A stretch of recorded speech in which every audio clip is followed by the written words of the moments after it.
What's up, everybody? Hope you're doing well on this Christmas week.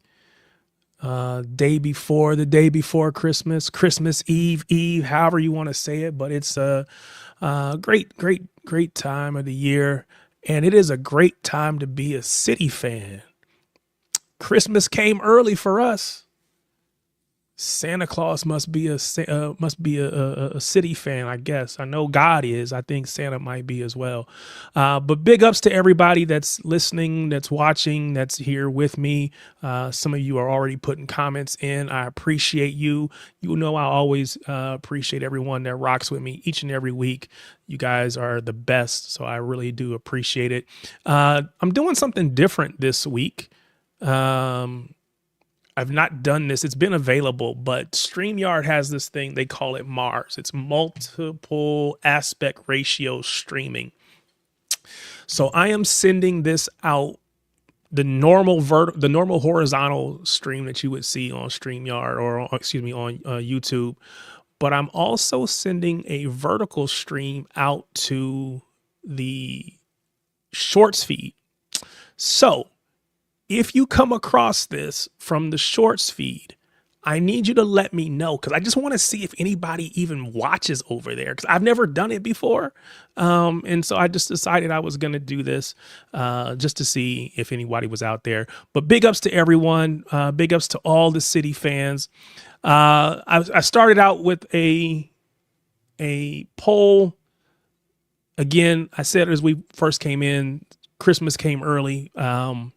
It is very strong reports that we will have picked up Semenyo. His goal, his objective is to come to City.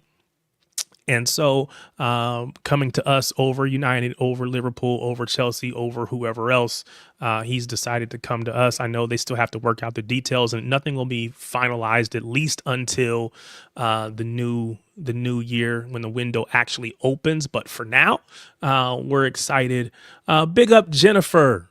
I don't know if this might be your first time over here on one of my streams, but I really appreciate you jumping over. Jennifer is one of our regulars over on Shades of Blue. So big ups to you and so many others that are over here that rock with me each and every week. So I really appreciate it. But if you haven't already, I want you to put your thoughts in the poll as to what your thoughts on the Semenyo pickup. Again, nothing is finalized until it's actually final, but we believe that it'll actually happen soon. So, go ahead and put your thoughts in there. Right now, it looks like, I don't know how many people this is, 10 votes. So 10 votes, 40% great, 40% good, 20% mixed feelings about it.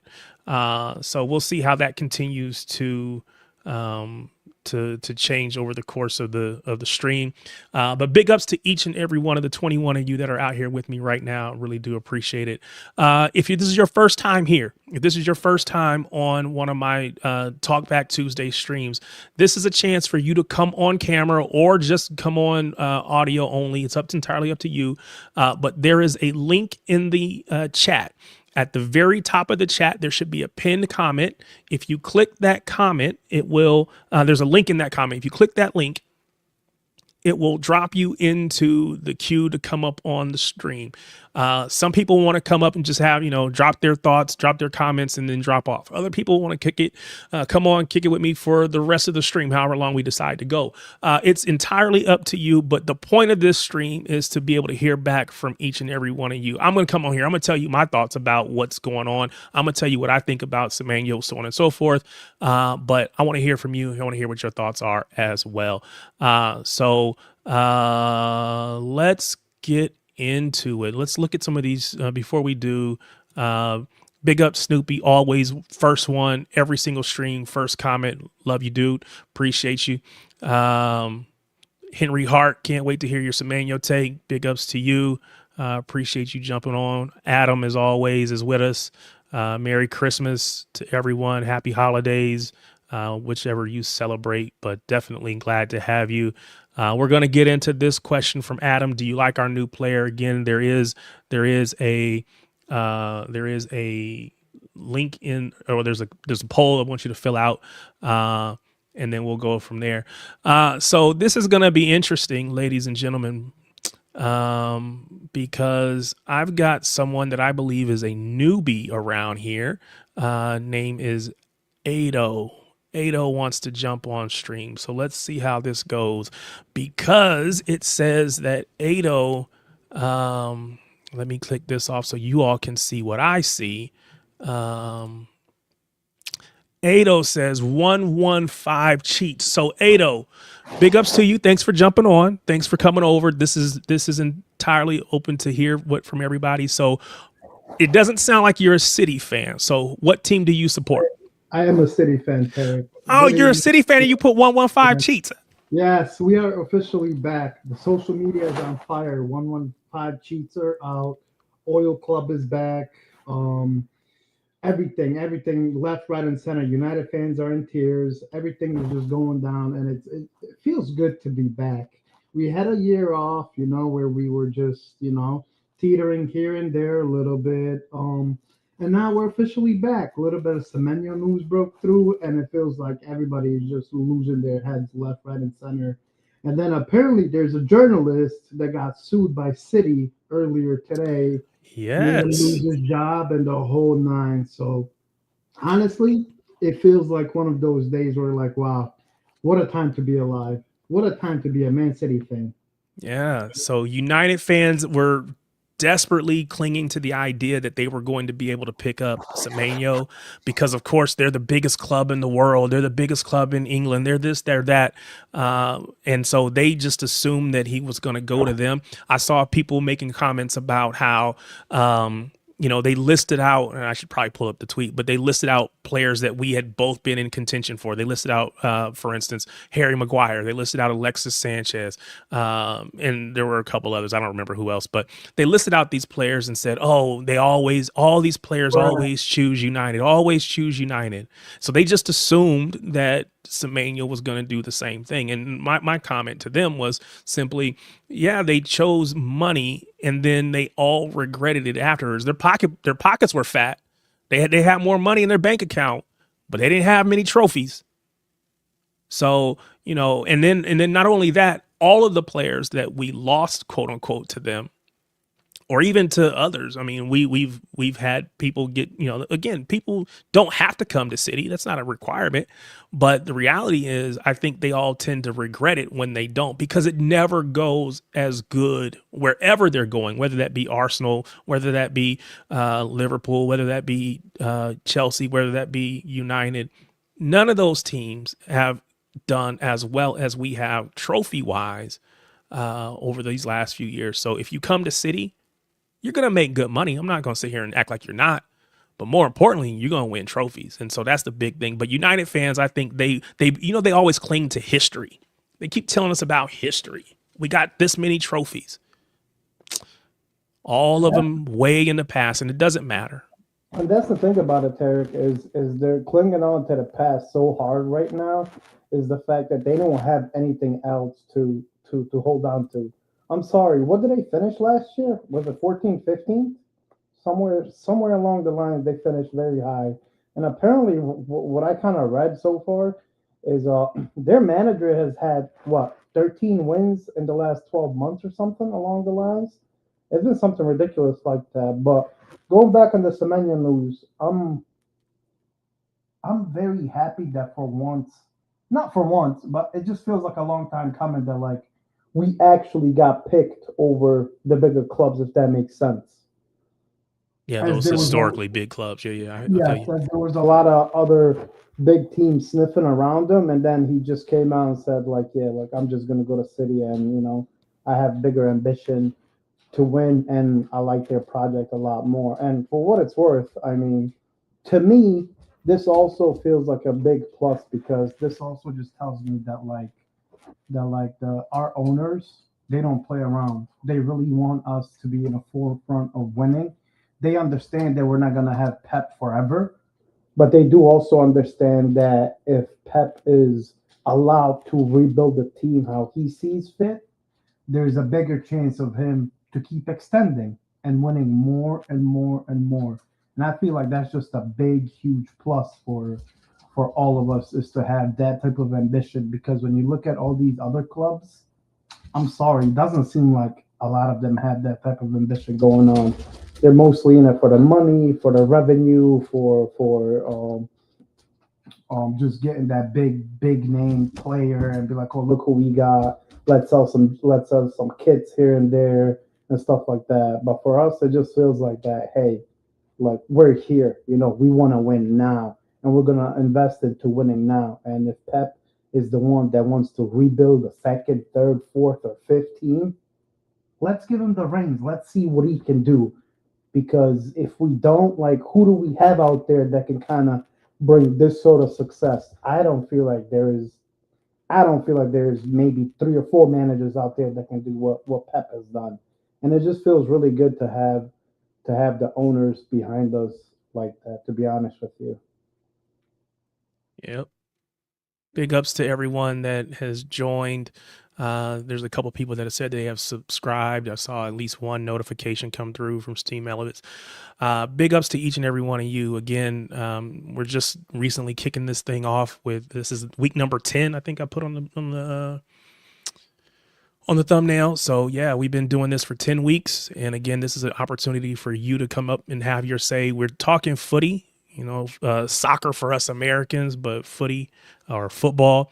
I talk sports of all sorts. So if you want to come on at some point, I might get to talking about my Miami Hurricanes because we had a big weekend as well. So again, if you're in the chat, if you're watching whatever, and you want to jump on stream, click that link. But definitely appreciate each and every one of you for jumping on.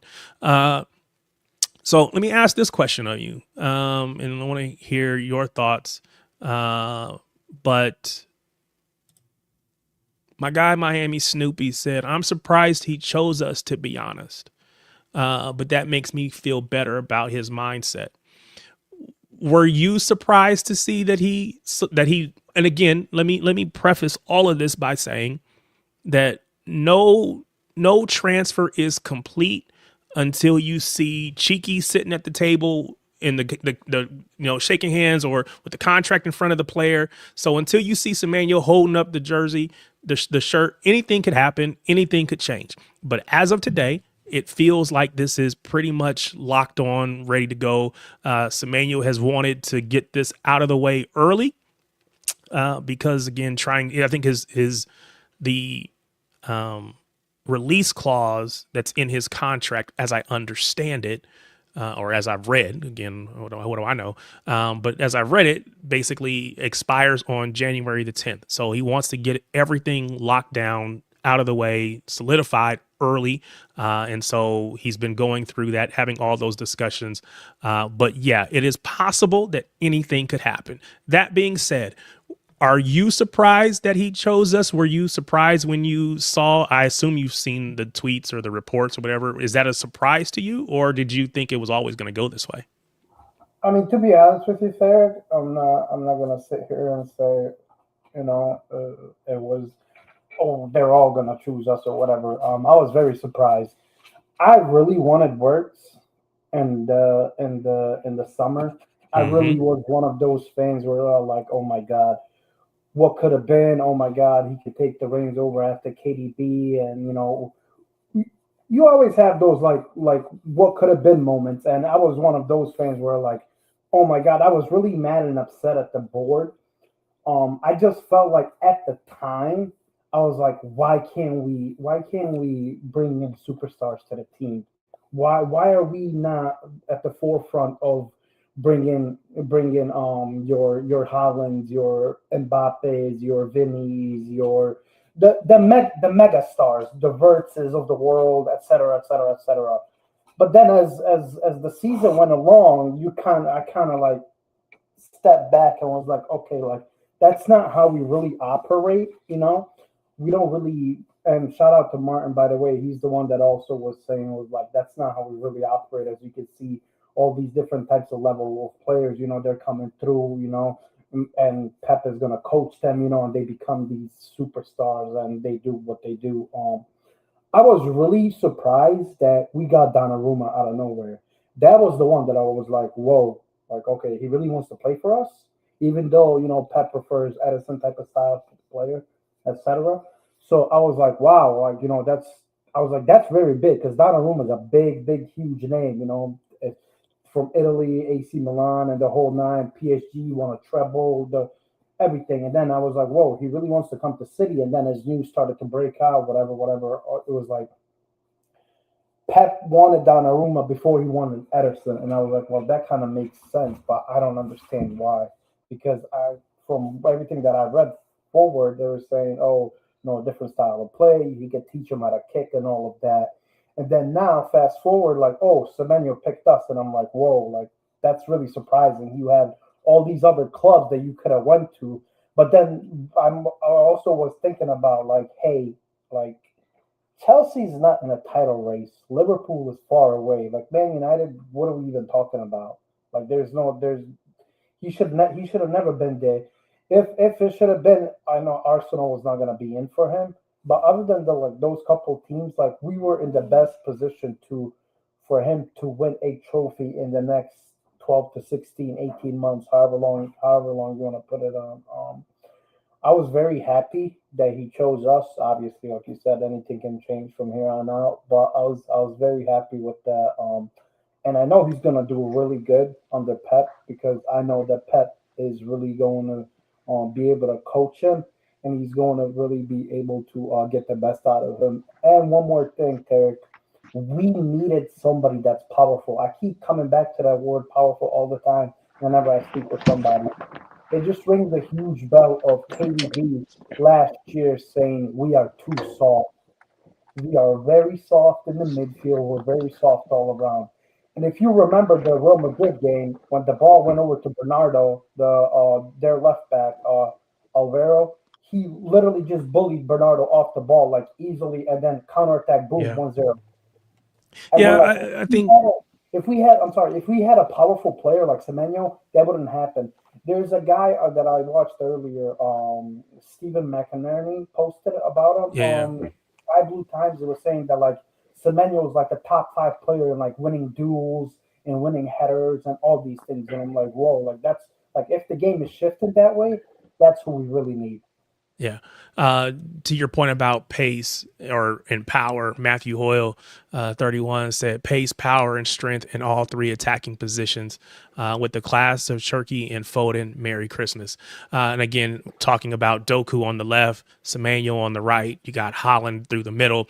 Again, you got all the pace, all the power, all the strength. All of them can hold the ball up. We've seen Doku when he's healthy. Of course, we know he's hurt. But Doku, when he's healthy, it's hard to get that man off the ball, which is why he becomes that outlet. We can play the ball, those long diagonals out left to him on the left, and then him one-on-one is a nightmare for anybody. We're going to have something very similar, I think, with Semenyo on the right. So it's going to be great to see. Big up, Louis, man. You doing all right, brother? Big up, brother. Yeah, all good. How about you? Doing well, man. Glad to have you. And you as well. Good to speak to you as well, AD. So we talked about whether or not he would choose us, and we kind of commented on one of Snoopy's comments. But just to, I guess I didn't star that one. I'll go back and find it. But he said it could create selection headaches, but those are good problems. The addition of Semenyo creates selection headaches because, again, we have another wonderful option in the midst that we just got to get minutes for. We've seen people, and we won't go too far into it right now, but we've seen people like Omar Marmoush, great player, but not really getting the minutes this season that maybe he got towards the end of last season when Holland was out, so on and so forth. So again, I know that he was going off to AFCON, so I like to believe that the reason he hasn't played as much is just because.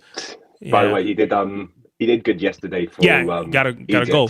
Yeah, so we're gonna talk about AFCON here in a little bit, or at least that's my plan. But of course, you all as the audience and the folks on the stream and everybody, you guys get to decide where we go. So I got some ideas, but we'll let it go. But going back to Snoopy, he said the reason for clarity's sake, the reason I was surprised is because other teams could have offered guaranteed starter minutes and regular Champions League football. He still chose us, which is big.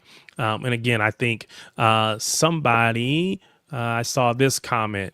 from Magnus, Magnus. Pep Pulling Power, PPP, the P3, P cubed, Pep Pulling Power. I love it because we know, again, when Pep reaches out, it's hard to tell him no. Big up to Spartacus. Big up, brother. Glad to have you. Evening, lads. How are you guys doing? Doing well, Sick, man. man. Doing well. Sick, man.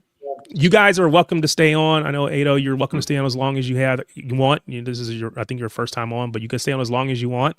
But if you need to drop, that's fine too. We certainly appreciate all the engagement, all the folks jumping on, everybody having their say. It makes the stream go well. Do me a favor, if you haven't already, go ahead, hit those like and subscribe buttons. I know I've seen a couple people encouraging folks in the chat. It's really important. It will help me as I try to build this channel and this stream specifically. This year I've just tried to be consistent with the one time a week. Most of you guys know me from other folks' streams. I'm on with LB, I'm on with Martin, I've been on with MHF, I've been on with Mo and Hussam on their individual channels. So I've done a lot of different guesting spots, but now I'm trying to, and of course I always got my Shades of Blue family that I'm on with every week, always. So just trying to do a little something different on my own as well. But in order for that to grow, I need you guys' support. So the way that happens, you hit that like button, likes the stream. Let's YouTube know that you enjoy what you're hearing.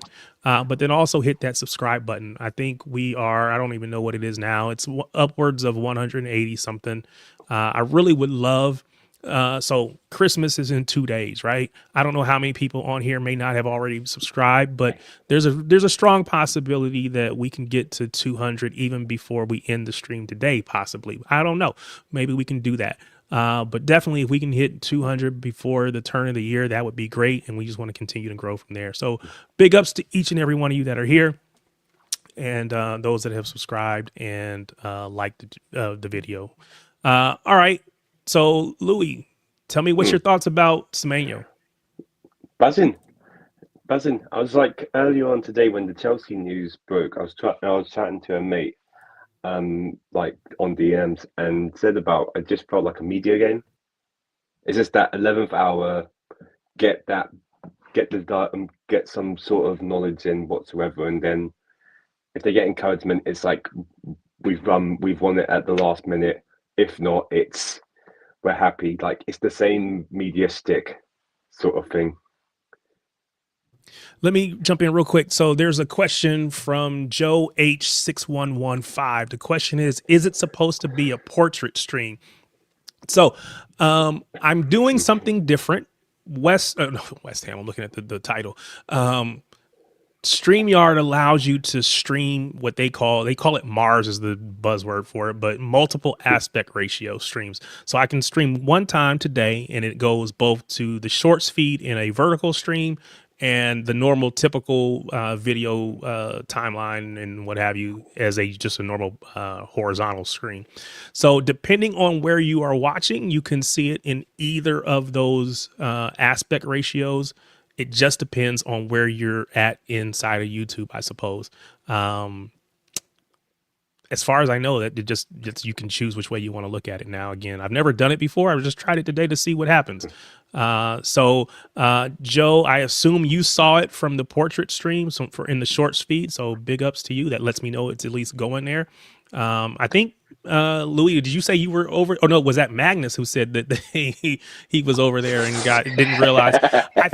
I think all the comments are supposed to come in one. Now, I think over there, he's probably only seeing the comments for people that are in the shorts feed. So if you're watching portrait, you probably in your chat, you probably only see the ones that people on the portrait side have posted, unless I put it on the stream.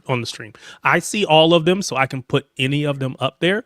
But if I don't put it up there, you probably only see the ones from the people that are on the portrait stream, and the people that are on the typical horizontal probably see only the ones that are on the horizontal feed. So if you're watching on one, I'm assuming most of the engagement is on the horizontal. So if it's not active enough over there, if it's not engaging enough, get out of the shorts feed, come back over on the other side. You'll be able to see many more of the comments, even the ones that I'm not putting up on the stream. So hopefully that's not confusing. Hopefully it makes sense, and we'll see what these numbers is looking like when it's all said and done. But again, if you are on the portrait feed, just drop me a little comment and say watching from shorts feed or something like that. Let me know you're over there.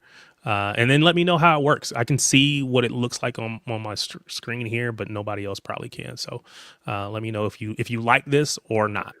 Anyway, Magnus said, doesn't take much to confuse me. That's funny. All right, Spartacus. So I saw some comments from you. I didn't get a chance to highlight them all to bring them over. Tell me about your thoughts on Semenyo. Well, I'm a little bit torn on the Semenyo deal, to be honest. You're a little bit what on the deal? Torn a little bit. Okay. Because no doubt he's a very good player. Very, very, very good player.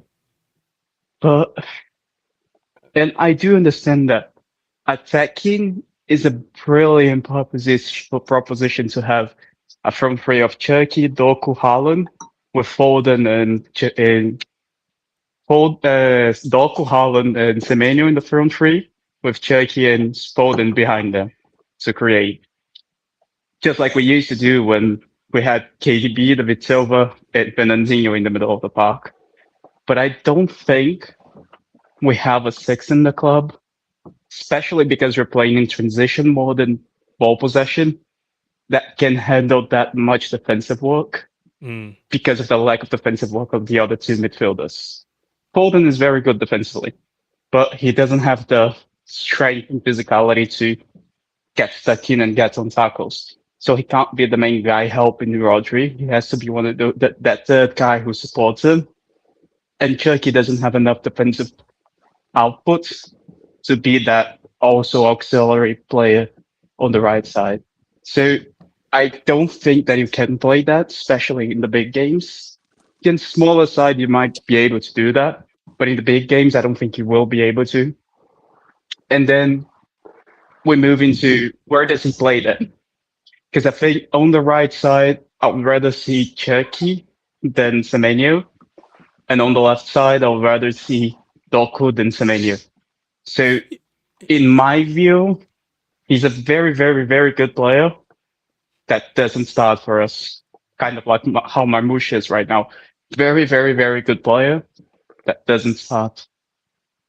Well, so yeah, he may not start fully healthy. Obviously, we know Doku is out at least for another couple.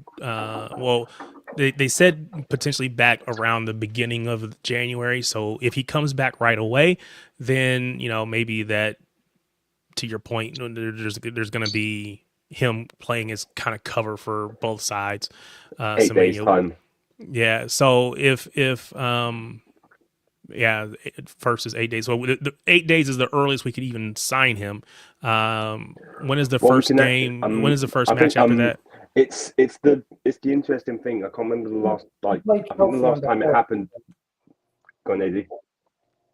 Oh, I'm sorry. I was just gonna say, Semenyo plays Chelsea on the 30th, and Man City play Chelsea on the 4th. So he can play Chelsea twice, possibly. That's funny. Now, if we actually have a deal in place, then I would not expect him to play on the 30th. Just being honest. No. If I've already got him locked down, I don't think he should be playing much any more matches between now and then. Now, maybe just a couple minutes here and there just to keep some minutes in his legs. But you don't have him go out there and potentially get hurt and jeopardize $65 million. Especially if I'm him, I know I'm leaving in 8 days' time. I'm not going to get hurt between now and then. I would expect them to kind of shut him down. I haven't looked at the schedule yet. I don't know. You just said he's going to play on the 30th. I don't know if he has another game in between now and then. But he's got the weekend because they're playing. I think because they're playing Bournemouth are playing Chelsea on the 30th. They probably got a game on the 27th because obviously the only game on Boxing Day is United and Newcastle, which is I don't get that at all because it's meant to be the whole day just full of fixtures. But That's how it used to be, and it's disappointing as an American for that to go away because I think something like maybe, I don't know if it's Sky in England over here or like for people in America for Comcast because they own Sky Sports now. Yeah. So they might have done some weird sort of like make it a normal match day for after Christmas, and then the rest of the fixtures up to early January have them all be on telly. But it doesn't make sense. Yeah, Cisco says, I implore all of us to look at Doku's injury record. We need to manage his minutes. I think that is where Semenyo picks up extra minutes as well. Yeah, I mean, every player, if they are overplayed, runs the risk of injury. We know that Doku has had some muscular issues in the past, just, super muscular dude, and he just puts a lot of, I mean, I'm not a doctor. I'm not going to sit here and try to explain why he picks up those injuries, but he does, unfortunately. And so, yeah, he can't play every match. He's going to need rest. We still have Savio available. And I know for a lot of people that's not something they're open to or interested in, but we do have that other option as well. So I'm excited about this addition. I think that it just gives us one more option, one more way to mix it up, and another valuable piece when things aren't going well. We can bring off the bench to change it, or we can, depending upon the matchup and the game, we can bring on from the beginning and still have one of those other guys to come on afterwards as a change up, if you will, if things don't go well. So again, it's better to have. Big up Kelkster, I'm gonna get to you in a minute, but it's better to have, to use a Martin phrase, you talk about different keys for different locks.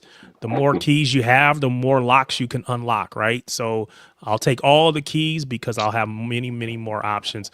Big up Kelkster, glad to have you. Hello. Hey, So we're talking through thoughts on the Semenyo pickup. I give the caveat that until he's holding the jersey and the shirt, and I said earlier with Cheeky, because that was always the picture that he took, Cheeky sitting there smiling while the other guy's signing his contract. They staged that picture. Of course, it's not Cheeky anymore. It's Hugo Viana, but but it's always going to be Cheeky to me because it was just so that was how I knew it. So until he actually is taking that picture, it's not going to happen. We know nothing can happen until January 1st at the earliest, but it feels, for all intents and purposes, to be completely locked up. So what are your thoughts, Kelkster? I have to wait and see on this one. I just not don't know. not going all in from the beginning. I'll back him if he's wearing a blue shirt. Of course. No doubt about that. But I think we need a midfielder more than a winger. But you ain't I to think a click him midfielder is going to be too difficult to get in January. So I would even say maybe a center back is a higher priority. But yeah, I mean, maybe Pep has something up his sleeve that none of us can think of, and he'll just surprise us, and we'll come and sucker punch everyone in the second half of the season. I don't know. We'll see. Kelsey, you're gonna be annoyed if he takes Marmouse's minutes. Marmouche already has no minutes, so you asked the question that Brianna Citizen, forgive me if I jacked your name up, I apologize, but thank you for being here. But she asked that question, and I was gonna wait. I was gonna let Kels warm up a little bit before I dropped this bomb on her. Yeah, I know you're a big. A little bit of reputation on that one. I know you're a big Marmouche fan. I'm in the same position as Kels with Marmouche. Can I add something? Semenyo can play up front alongside in the front three anywhere, left, striker, right. Marmouche cannot do that. I feel like he can only play as a striker or behind the striker, and that's why they're bringing in Semenyo. It's because he can rotate out of all three of those positions seamlessly, and I feel like, and we play 70 plus games a season. There's no way that Holland is going to play all 70 of those games. He physically can't. We tried that with Rodri, and look what happened to him. he came off over. He played what 5,000 minutes, and then bam, his ACL went the next season. So I feel like that. I feel like Pep and the team, they're kind of learning by saying, "Hey, we can't keep doing this to these players because we have so many games. We need to get a rotation going." That's why we were so good back in the day, winning all those trophies and everything. Is because we had the proper rotation. We had what Foden, Mahrez, who else? Kyle Walker on the bench when we won the treble. I mean, that just tells you that the rotation and the quality that we had at the time. And I feel like what Pep is doing right now, he's going for that kind of same formula, but with just a little bit of better players. With that, like with you, I'm talking Can about I- the treble. It's basically with the treble. We had Alvarez as a really good backup to Haaland, even played alongside him at points, and even in the season after. Marmoush, I get this, like saying he's the backup striker, but he's not. Yeah, he's not really a striker. That's the problem. You watching the game yesterday with Egypt, he is not an out and out striker. He'll always come for the ball. He'll try, and if he gets that opportunity to shoot, that first half shot, he nearly scored. So are you suggesting that, and Spartacus, I heard you, so I'm gonna get to you in just a second. I do want to get to you. But Louis, are you suggesting that he plays, because he's obviously, he was up top for Egypt as far as the sheet says. Are we suggesting that maybe he's playing in the 9, but maybe he's playing more as a false 9, the way that he plays it? He's dropping in between, coming for the ball, making defenders either choose to come with him and get out of position or leave him and he gets lost in between. So you're not saying he can't play up top, but the way that he plays is going to look quite a bit different than Haaland, because Haaland is a big physical borderline target man, right? You can just kick the ball up to him, play that long ball. He's got the strength and the physicality to hold the ball up while everyone else comes into play. Whereas it doesn't feel like Marmoush is that guy. Marmoush is like, he showed it last season. Like, look at most of his goals. Like the goal against Bournemouth, the goal against Brighton. He literally one touch out his feet and just like he just pops out and shows. Basically, sorry to put a Kendrick line in there. And he just does that. Like he just shoots on sight on like whenever the possibility comes to him. He's not. When there's so many players around the box, that's not his area of expertise. He's better to have that area to know that he's got the chance to make a moment possible. So Spartacus, what were you going to say a few minutes ago? Because this is the thing. Yes, we had a brilliant squad during the treble. Yes, but that squad was built during 7 years. And if you go back and actually analyze those years before the treble, we always had about 17 very, very good players, a core of 17. 17 is the number where everybody can have a decent amount of minutes. You were able to keep Mahrez happy because KDB used to regularly get injuries, and then you'd send Bernardo Silva into the middle of the park, and you could use Mahrez. But the season where you couldn't really just send Bernardo to the middle of the park because Pep found a different way to deploy the system, which was Alvarez being the midfielder instead of Bernardo Silva. This was when Mahrez just literally went to the ball and said, "I want to go," because he wasn't having any game time. Any meaningful game time, really. And I think I can see a very similar thing going on with the squad for the next season. I don't see, because right now we have as wingers Shirky, Marmoush, Savio, Doku, and Semenyo. Not even going to count Bob. None of those is particularly injury prone aside from Doku.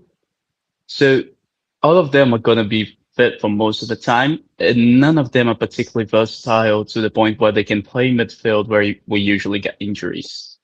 So they are really just out and out wingers. Most of them can play either side, But again, just on the wing, they can't really go into as midfielders. So this is where I'm very confused with the Semenyo signing, because I think the club is already looking at somebody going in the summer. I don't think it's going to be Savio. So, okay, I was gonna say is it? you are the founder of the SDG, the Savinho's Defense Group.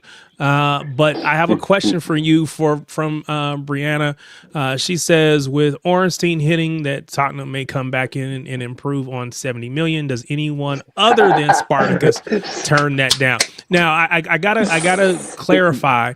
I do have to clarify that I don't believe that there was ever an official 70 million pound offer on the table. And I say that based on a interview that Crunk, who is on here, or at least he was, if he's still listening, Crunk Chocolate from Shades of Blue did with Jack Gaughan. We had an interview with Jack Gaughan on our channel. And he asked, and they talked about this, and Jack Gaughan said there was never actually a 70 million pound offer. They talked about, they want the player, definitely. But as far as I know, or as far as we're being told, there was never an official 70 million pound offer on the table. But that being said, there's going to be let's assume that there's an offer. Do you take it? Or do you think his upside is too high to let Savio go at this point? I mean, if he wants to go, then I'd say let him go. That's a fair offer for him, but I don't get the feeling that he wants to leave. I think he wants to get better under Pep, and I don't think he's like this bum that everybody makes him out to be. I actually like Savinho, and I think he's starting to find his form. He's finding some confidence, and I know the season started out kind of rough for him, but he showed last season he's a good player, and I think I'd want to keep that on the squad if I can. But if he wants to go, then that's a very fair offer. I would also let him go. By the way, like 70 million is a decent amount of money. I think it's you shouldn't say that with your tag. Everybody. You shouldn't say that with your tag. You shouldn't say that with No, your the tag thing is, I think it's better for everybody. The fan base is already done with Savio. I don't think there is anything that he can do to get the fan base back on his side, unless he becomes prime Messi overnight. He can have like 9 games. If he turns up like Doku has, because Doku was being criticized last season. Not as much as Savio is right now. Well, you don't think? Yeah, there's like major city accounts, like they were absolutely just slaughtering Savinho after every single game, like because he had a couple of rough cameos and. See, I feel like Doku got slaughtered too. I think if we go back and look at last season, Doku was getting slaughtered too. I think the reality is there was a lot of get him, and this is the same. I'm not suggesting that one is worse than the other. I think that they're both getting crucified. Probably unfairly, right? I think both players have talent. Both players have a high upside, and they're still trying to produce that level of play consistently. But there's a lot of get this guy out of my club, XYZ, whatever, and that happens for both of them, which is unfortunate. So I don't mean to pit one versus the other as far as who's had it worse from the fan base. I just think as a fan base, we should be better at supporting the players that are on our club. Yeah, but my thing with Savio and why I think it's done for him, people are sending his family death threats. That's the point that he got to. And it's not just to him, it's to his wife. His kids know because they don't have social media, but if they did, like the kid is like 4 years old. It's a little bit messed up to be sending death threats to a 4-year-old, but hey ho. I think the Savio situation is going way too out of hand. It's like it's the same. I think Savio right now is the same level that happened to not to Walker. I think Walker got worse, but to Edison and to Akanji, I think it's at the same level. So I think he should just go. And I think Savio is going to be one of the best wingers on the planet. I really do think so, because really his only downside right now is his finishing. The guy can't finish, but if he's able to improve that finish even by 50% and he starts getting consistently like 6 or 7 goals, the assist numbers are already there. He's already getting 13, 14 assists a season. So if he's able to get 7 or 8 more goals, that's 22 goals and assists per season. That's very, very good. Those are very good numbers. So I think it's better for both sides if he just go. I don't think he will. By the way, I know Pep absolutely loves him, and that whole thing that came in the summer that Ferran Soriano stopped the transfer, not really true. He doesn't have that kind of power. The one that does is Pep, and Pep actually loves Savio. He wants Savio to do well at City because he can see that the kid is very talented and he's very hard worker. He's a very hard worker and he's also very humble. So, but I do think that that he should be going. I do think so. The funny thing is, the last Fan base few don't games as deserve well, like the last few games that he's actually played for us, I think since Real Madrid, he's been really good. Yeah, he was that kicked it off. I totally agree, man. He's been excellent in some of these cameos lately. It's like it can turn around, but I'm with Spartacus with it's probably unlikely if they get an offer of the same amount that they did. It'll be hard for them to reject it. By the way, the offer for 70 million never came. Never came. Yeah, What the Spurs 70 million and never came. even to this day, what Spurs want to happen is for Savio to kick up a fuss and force a move out, which is never going to happen. Never going to happen. I mean, Savio will Spartacus, never do that. he kind of did that to himself in the summer, No. posting all those pictures in his home gym working out, and then he had the suitcase and everything. I mean, Look, like, I shouldn't be saying this because the person who told me not to say to anybody, but fuck it. Those pictures were not to force a move out, was to dig the person that forced him not to be with the squad during the transfer rumors. so then he has bad people around him advising him Yeah. really poorly. Yeah, he does. Wait, someone at the He club does. was telling him to get I was gonna say out? it had to be somebody somebody told him he can't go as long as you're having this conversation with Tottenham. You need to stay here, is what it sounds like. And Spartacus, No, not really. What happened was he got an injury because he has a chronic issue in his tibia, I think. So he had that recurring injury coming back in the early days of the season. And then he needed to, it's nothing bad, right? Like it's just a pain that comes in and out every now and again. And the treatment is very simple, but he was having those issues at the beginning of the season. And then he was treating at the club, but then somebody at the club told him to stay at home. Okay. And then everything started to kick off because he was very angry at that. Interesting. That is weird that someone at the club would stay home. Like what? I can tell you in the games later. Yeah. I guess on one hand, if you think if there's a potential to hurt himself further, then of course you want him to stay and whatever. But again, why couldn't he have traveled or whatever? It is a interesting, and maybe the person who told him, and again, this is all conjecture because I don't know who these people are. Obviously Spartacus does, and we'll get this secret. You can share this secret with only the however many of us on this stream. It won't go anywhere. I promise it won't. Everybody make a promise. Hold up your right hand. We're all going to agree that Spartacus is going to tell us, and we're going to keep it to ourselves. We're not going to post it in social media. Okay, no one's making that agreement. So, but yeah, there's I'm sure there's reasons why, and maybe the person who was hoping he would stay is a person that was maybe hoping he would take the deal, or we would get to make that move or whatever. I don't know. But it is interesting. For Savio, but there's no doubt in my mind that Savio, amongst many, will be impacted by the addition of Semenyo.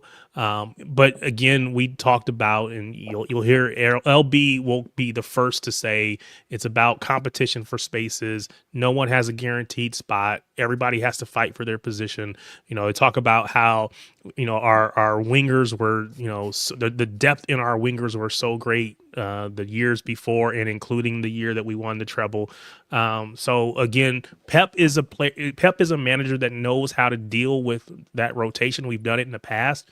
Nobody's always happy. There are people who are going to be disappointed at times.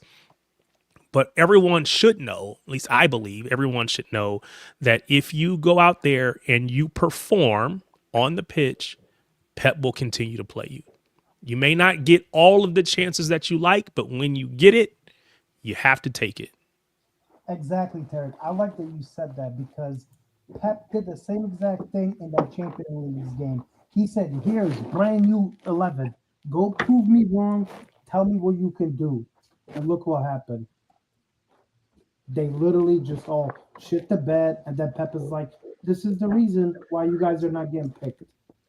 Yeah, and then but to be fair, Max, but to be fair, a lot of them played in this last match when we rotated. We didn't rotate as heavily, and then we won, and they played quite a bit better. Now maybe going out there not performing and hearing Pep kind of slate you, maybe that made them get it together. I don't know, but they did seem to get it together this last match that we played. So I do think go ahead. also making 10 changes is a little bit throwing the players and that's why I under said the bus I think well. we made 7. We made 7 this last match. I think Pep even realized, okay, maybe that's a stretch too far. We still want to have rotation, but maybe 10 changes is a bit much. So he did only make 7, which again gives a lot of people rotation and a chance to get some rest, but yet gives you a little bit more continuity and familiarity on the pitch, because again, a lot of those people aren't playing very often. So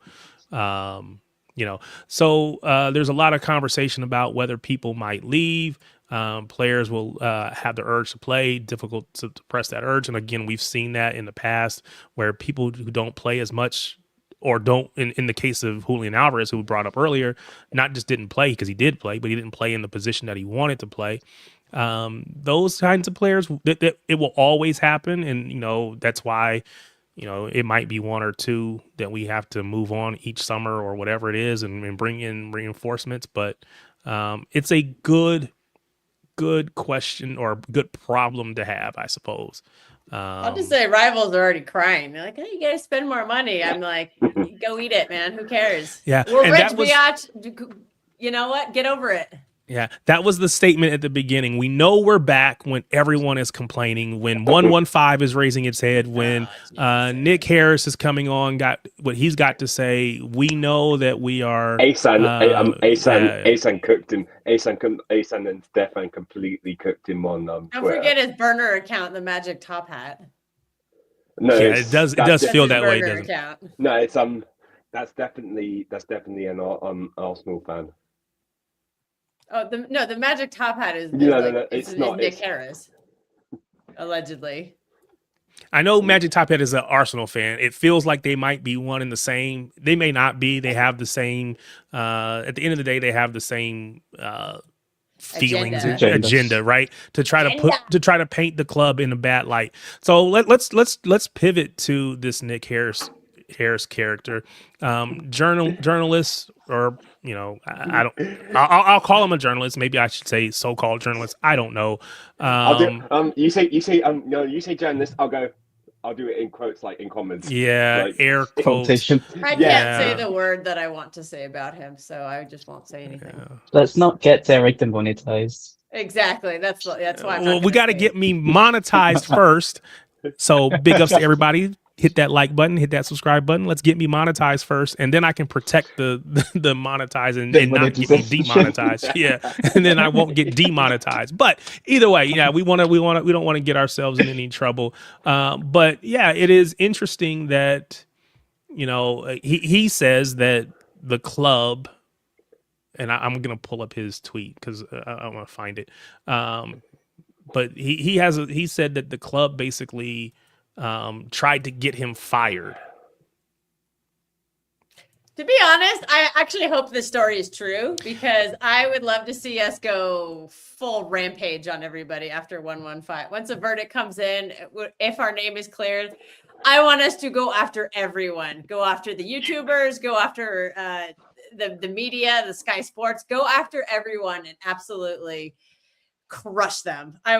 Give me the Doran Martell, like I'm playing the long game, man. Like just give me, go and just go and sue everybody and put these guys out of business, because some of them are millionaires and they have the money to pay the rumor has it that what's his face, the goldfish guy is multimillionaire.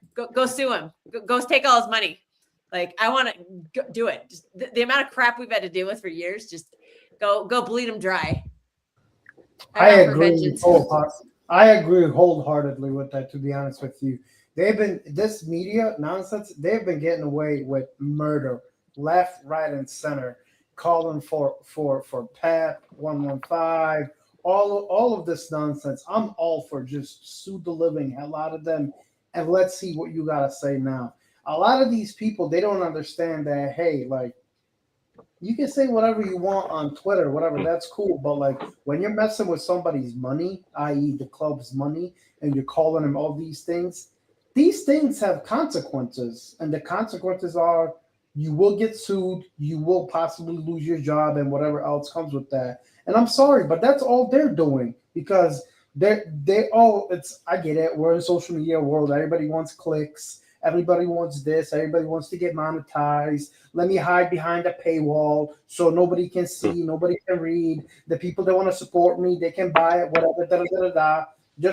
Just like that sporting intel guy, right there, hiding behind a paywall, thinking nothing's gonna happen. He's untouchable, and all of his little minions are gonna run to him and they're gonna read his stuff and they're gonna back him up and stuff like that. I'm sorry, the real world does not work like that. And you can see.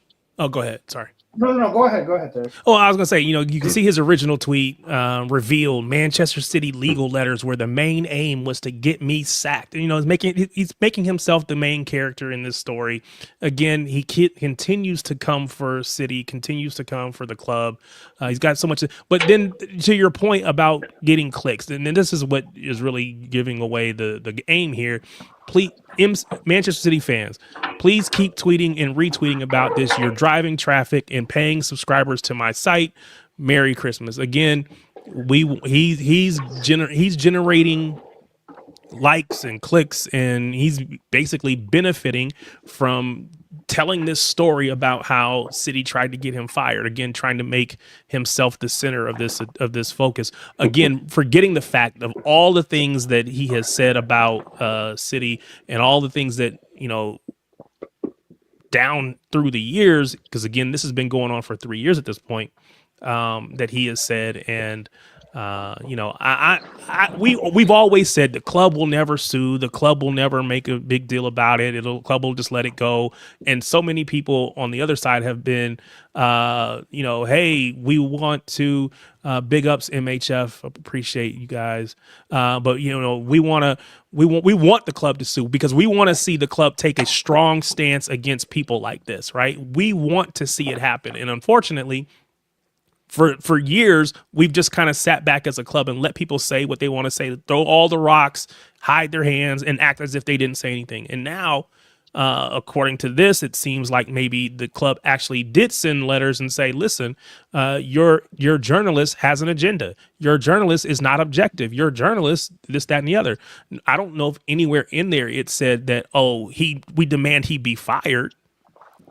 And again, I'm not gonna drive any clicks to this guy's site, but it is just interesting. And again, as we stated earlier, we know we're back when this is the kind of commentary that we're seeing everywhere we go, because again, no one can handle the fact that City. Let's be fair. They thought that last year was who we were or who we are. They thought that if we they're never going to be back. They fell off last season. Their defense is crap, this, that, and the other.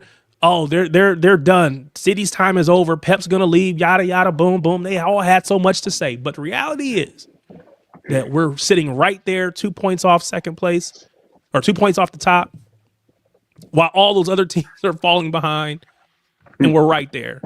So the with Nick Harris too is I think he in particular has written some really damaging pieces about about it being blood money and all these terrible things about Sheikh Mansour and Khalduna Mubarak, and that's when it becomes kind of political because these are actually foreign dignitaries. Like Sheikh Mansour is the vice president of the United Arab Emirates, and so when you're insinuating that he's committed fraud, you're basically insinuating, that the vice president of a country is doing terrible things. And, his number one man, Khalduna Mubarak, who helps run that, helps him with his job running the country and is a foreign dignitary. It's like, that becomes really like it becomes personal. So that's another reason why I would support going after him in particular, and anyone else who's written these kind of disparaging things about these two individuals, and by association.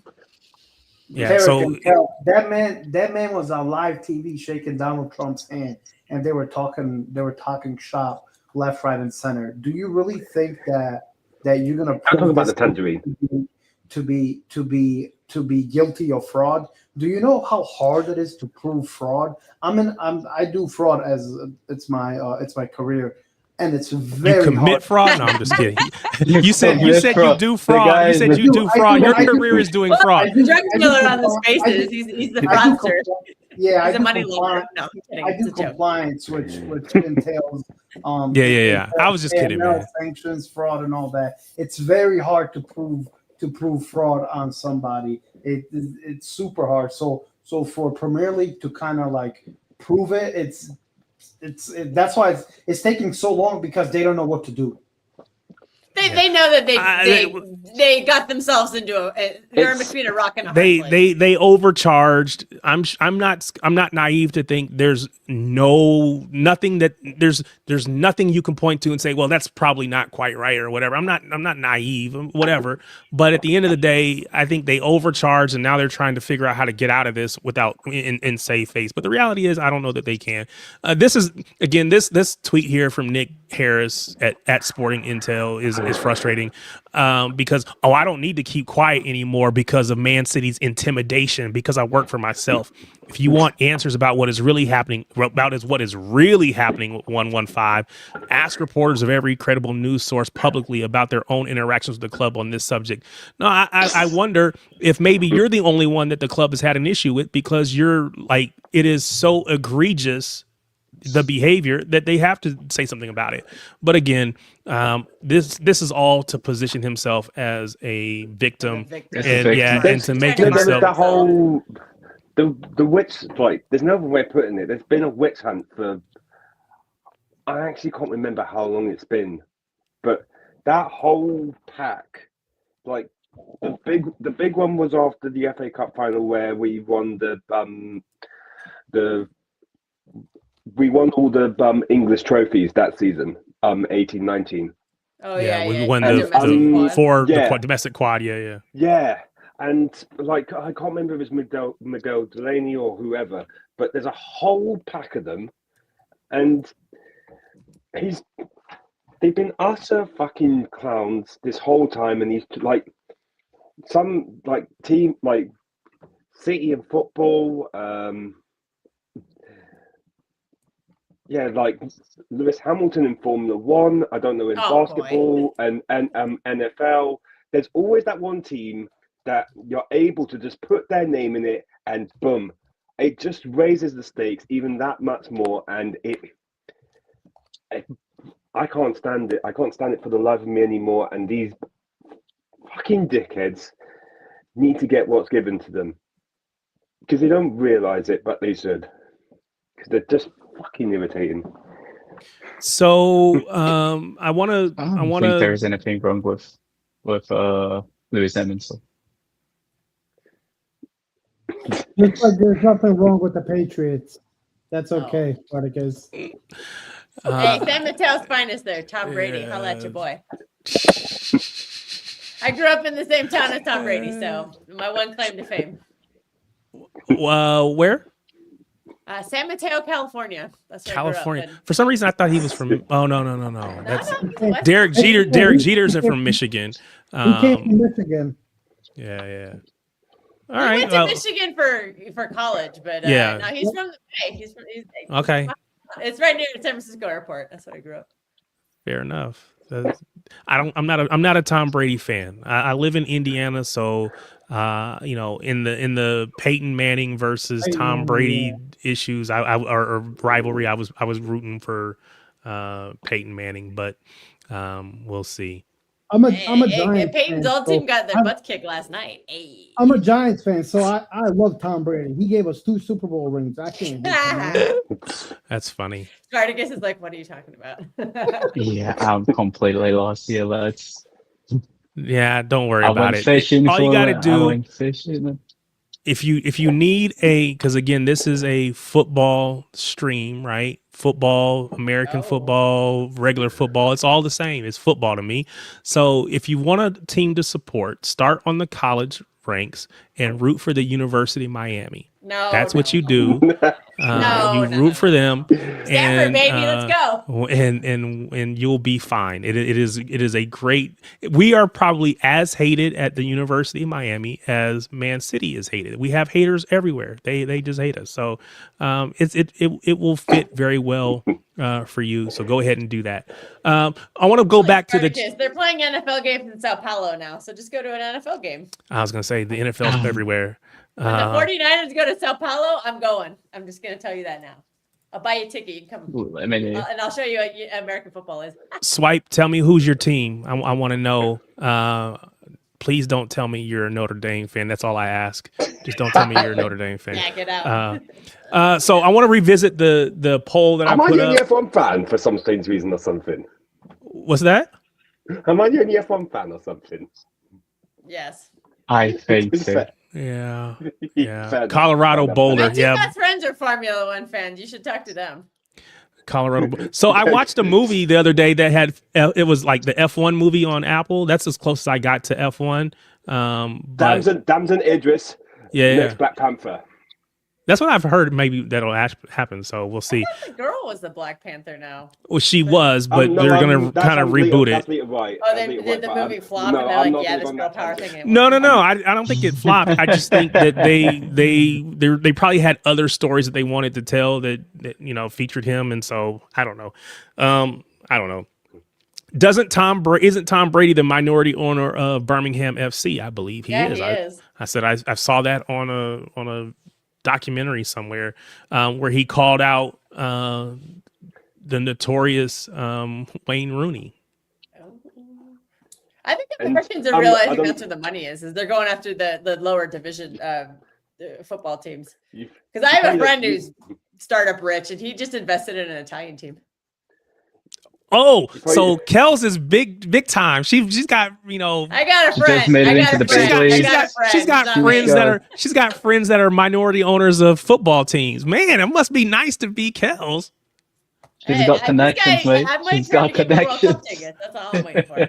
Yeah, I always going to Sicily. What is it? Calgary, whatever their name is. Yeah. I can't say their name.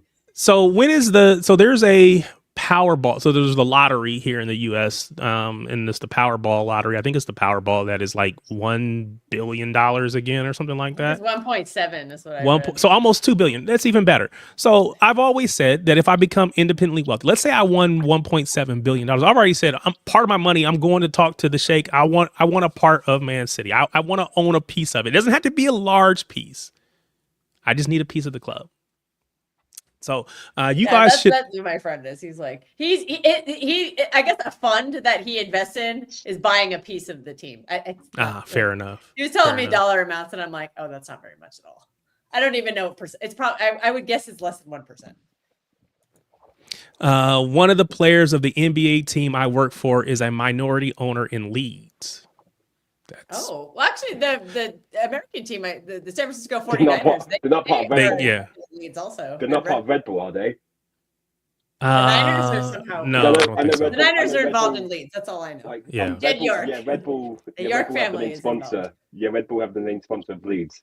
Yeah, JJ Watt we know owns Burnley. Is a part owner there. Burnley. Somebody said that's Russell Westbrook. Oh, is he? Westbrook. Yeah, West. So a little something about those U.S. sports, Westbrook. But I don't want to kill the guy. He's been a really good player for a long time. Yeah. Did you guys see the tickets prices for the finals of the World Cup? 50 grand. Joe. That's a joke. Well, if you're Swipe, his company is a sponsor of the World Cup. Who's getting World Cup tickets? What company do you work for, and what are you hiring for right now? I will take any job. Oh, apparently, okay. Let's see. Ownership group is for Leeds. To be fair to Snoopy, he said he's not referring to Russell, and I didn't want to put that out there because it might try Russell Westbrook. I looked it up. Well, but Russell he's not Westbrook, referring to Westbrook. Apparently, Larry Nance Jr., Jordan Spieth, and Oof, swipe. They're involved with the 49ers. Yeah. Swipe. I applied at Coinbase for fraud AML. Can you hook me up? Oh, he applied at Coinbase. Interesting. So Ado, is that you who said you applied for Coinbase? Yeah. I applied for Coinbase. They had a anti-money laundering a position open up, and I applied. I think maybe like a week ago, 2 weeks ago. That's dope. So this stream we talk footy, we get people jobs, we talk about park owners. So I've always said that I'm working on a stream where I'm going to talk about rivalries in sports rivalries across the world. But I'm not going to do that today. But there's another idea that I've been floating around in my mind. It's just the idea. It is a statement like dudes naming dudes, right? You just name some random player from some, so like if we started with City, of course. I live in Fort Wayne, Indy. Well, I shouldn't have said that out loud. There's 239 of you on here. Big ups to MHF for the raid. I appreciate you all. Thanks for everybody that's been here. So I shouldn't have said where I was from. You didn't hear that. It's a big city. It's a big city, man. But anyway, but as a City fan, of course, everybody knows I talk about DeMarcus Beasley. Yeah, I did a little bit age. So yeah, my bad, Asia. But DeMarcus Beasley, I could talk about DeMarcus Beasley as a person, and then somebody else might bring up somebody else. So what's an obscure Louis? How long you been a fan? You've been a fan for a while. Give me a name of a City fan or a City player that you remember fondly, even if he's not a big name. Ooh. It's weird because I saw it like I think it might have been on Instagram Reels, or I can't remember where I saw it, but Nadim Manua. Oh, Nadim. Yeah. Nadim is, I think he's a very good Nadim spokesman. Nadim is a great spokesman. I'll put it this way. I don't think many people in the chat remember, but his goal against Sunderland, for Sunderland against Chelsea, I celebrated it like City won, like the title or a trophy. I celebrated that much because he's such a good player, and he just got shafted because of an egotistical maniac, even though he won us the Premier League at the same time. So I never saw this player. Georgie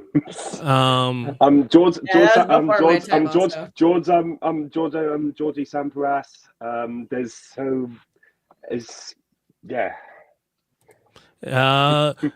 Magnus said Peter Barnes. Oh my granddad, sit back down. Yeah, with Magnus we're gonna go way back. Yeah. Anyway. With me, I would say Elano. I love Elano. Yeah. Oh my goodness! Wow, that's a Cisco again giving Nadim his credit, because he's a beacon of light in the CTE infused commentary of ESPN FC. If you live in the States, ESPN, again, they're one of those people that don't want to give City a lot of credit, but I feel like they're just poor in general at times, and can be poor against all clubs. And so, unfortunately for them, but Nadim is great. I think he is one of our best, and to be fair to Snoopy, best representative of all of our former players in the media, like Joe Hart too. Micah is funny, but doesn't come across as a citizen, to be honest. And I agree with that 100%. Yeah. I like Micah's energy. But it's too often that he feels like he is choosing between Arsenal and Man City, and so he just seems to be moving in the Arsenal direction way too often for me. Again, I'm not asking you to be a total homer, but if you're going to be a spokesperson for the club, then I think you should represent as well. Joe Hart, to his credit, has done that very well. I don't think I've ever heard him speak negatively about the club, even when he was the first person that had to go when Pep came in. And of course, Nadim wasn't around as long as when I started watching, but he still speaks very highly about the club. So we have a couple people out there. The unfortunate part Still is works for the club. it feels like Micah Richards is the one that gets the most visibility due to his appearances on the Champions League matches, and he's the least reliable City voice in my opinion. Mhm. That's pretty good too. Who? Jolene Lescott. Yeah, I like Jolien too. Jolien is a really good dude. He was one of my favorite players too. Yeah, So- I like him so as my- a guy. So Mike Phillips as well. He doesn't do it for English channel like any broadcaster in England, but whenever I see him, he always represents the club like unbelievably well. So shout out him as well. I think the ones that actually support City tend to represent us very well. And then you have Michael Richards, who said already that he supports Arsenal. He's kind of going off the he always goes about talking about Zabaleta playing the final game when we won the Prem over United, and that's his kind of like making him feel like you're meant to make him feel sorry in a way. Yeah. But he should like you were still part of that team, and you still won the Premier But he League. got in his feelings. He got his feelings hurt, and he got all emotional and made emotional decisions, and now he probably regrets it because he talks about how much money he lost out on the deal. But again, you can't. Again, you're a footballer. You only have your career is only so long, so you got to do what you got to do. But you got to own those decisions, and I think he, probably regrets it to a certain extent. But big up to Kathy. You're on these streams, and I know this is late over in England. It's already almost 1:00. Big ups to you. If you are truly old enough to have seen Franny Lee play, and yet you're still up listening to me, thank you so much. I really do. I really do appreciate that because, you could be doing a lot of things. Most importantly, sleeping. You could be asleep right now, but you're kicking it with me and all these people. Thank you so much. Obviously, I never saw Franny Lee play. I never saw Colin Bell play. Those are obviously club legends that I can't put them into a good context because I just never saw them play. But, legend of the club. So big ups to Franny Lee and big ups to you for just being here with us, spending time. If you're not a City fan, because I know a lot of people came over from MHF. If you're not a City fan, do me a favor. One, tell me how you feel about City getting the Semenyo deal, or believe to get the Semenyo deal across the line. Of course, nothing happens till January. There's a poll out that you can do that. But also, if you have a random fan or random player from your club that you have a appreciation for that maybe others don't, feel free to drop that in there. Make sure you tell me which club it is as well, because, I may not know them all the players. So I'm sure someone will tell me I am a plastic American City fan, but that's whatever. Brianna said Ali Benarbia. Ajibo, I don't know, Ajibalola, forgive me, but you put Claudio Reyna in here and it kind of threw me off. But nope, Claudio Reyna came in, took the reins from Joe Hart and did not go well. And I think probably at least some of it is probably because of the expectations. Because again, when you're replacing a club legend like Joe Hart, you got to come correct. And he had some issues. What's happened to Gio Reyna? Because I remember him being linked, and now. Oh, I'm tripping. You know what? I read this. I read this all wrong. Claudio Bravo. Yeah, I just saw Claudio and thought Claudio Bravo. No, big ups to Claudio Reyna. Yeah, absolutely. American number 6. You're absolutely right. I read the name and my mind went somewhere else. So yeah, big ups to Claudio Reyna, U.S. Player, midfielder. I think he was a big part. Yeah, Claudio Reyna was a big part of DeMarcus Beasley going to City because again, Claudio was there at the time. He was kind of coming toward the end of his career when DeMarcus went there. But to your question about Gio Reyna, I was hoping that Gio Reyna was going to come through New York City FC and then come to Man City, but that never happened. He's been really injury prone recently. Yeah. He's been out of the US Is he still at lineup for a Dortmund? long time. Go ahead. There's What was that? rumors he's going to go back to MLS. he and still I'm at like, that's a Dortmund? waste. No, he's he's at not at Gladbach. Dortmund. So he left Dortmund, went to Gladbach, but He was never playing for Dortmund. he wasn't playing very much for Gladbach either. He always Yeah. I was remembering. He's linked to MLS, so he'll probably go back to play in MLS. That's sad because I think he's more talented than MLS level. Big up, Luke. Hey, Appreciate big up, you always jumping on. As always, so if you're new here, there is a link in the chat. There's a pinned message at the top of the chat. Go all the way back to the beginning. You will see the link. If you want to come on the stream and you want to have your say about some footy topic or something else that we're talking about, feel free to jump on. Don't have to be a City fan, although we probably outnumber you. So be careful what you say. No, I'm just kidding. We welcome all. We welcome all. Terry Henry supports our players more than Micah. Yeah, Micah, whatever. Yeah. Mika's wearing a fucking Arsenal shirt. Specifically, though. Yeah. Specifically, though. Well, yeah, and we heard the comments that he had about Doku, and actually the comments that Doku had about Thierry Henry about how he helped him, and not just told him, "Oh, you got to be better," finishing in the final third, but actually told him, "What do I do to be better?" And so that's really cool. I appreciate that. Shout outs to Cillian Distan, big ups. Another name. Yeah, Distan. Yeah, big ups. Another name. Magnus said he did see Colin Bell Through Kathy. Yeah, so he didn't see Franny Lee, but he did see Colin Bell. Yeah, there you go. Ajabola Vincent said, "I'm a City fan, but I like City pre Sinawatra and pre Shake." Fair. Colin Vincent. Okay, cool. Appreciate it. I don't want to keep butchering your name, man. Thank you. I appreciate that. Gio is at Gladbach. Yep.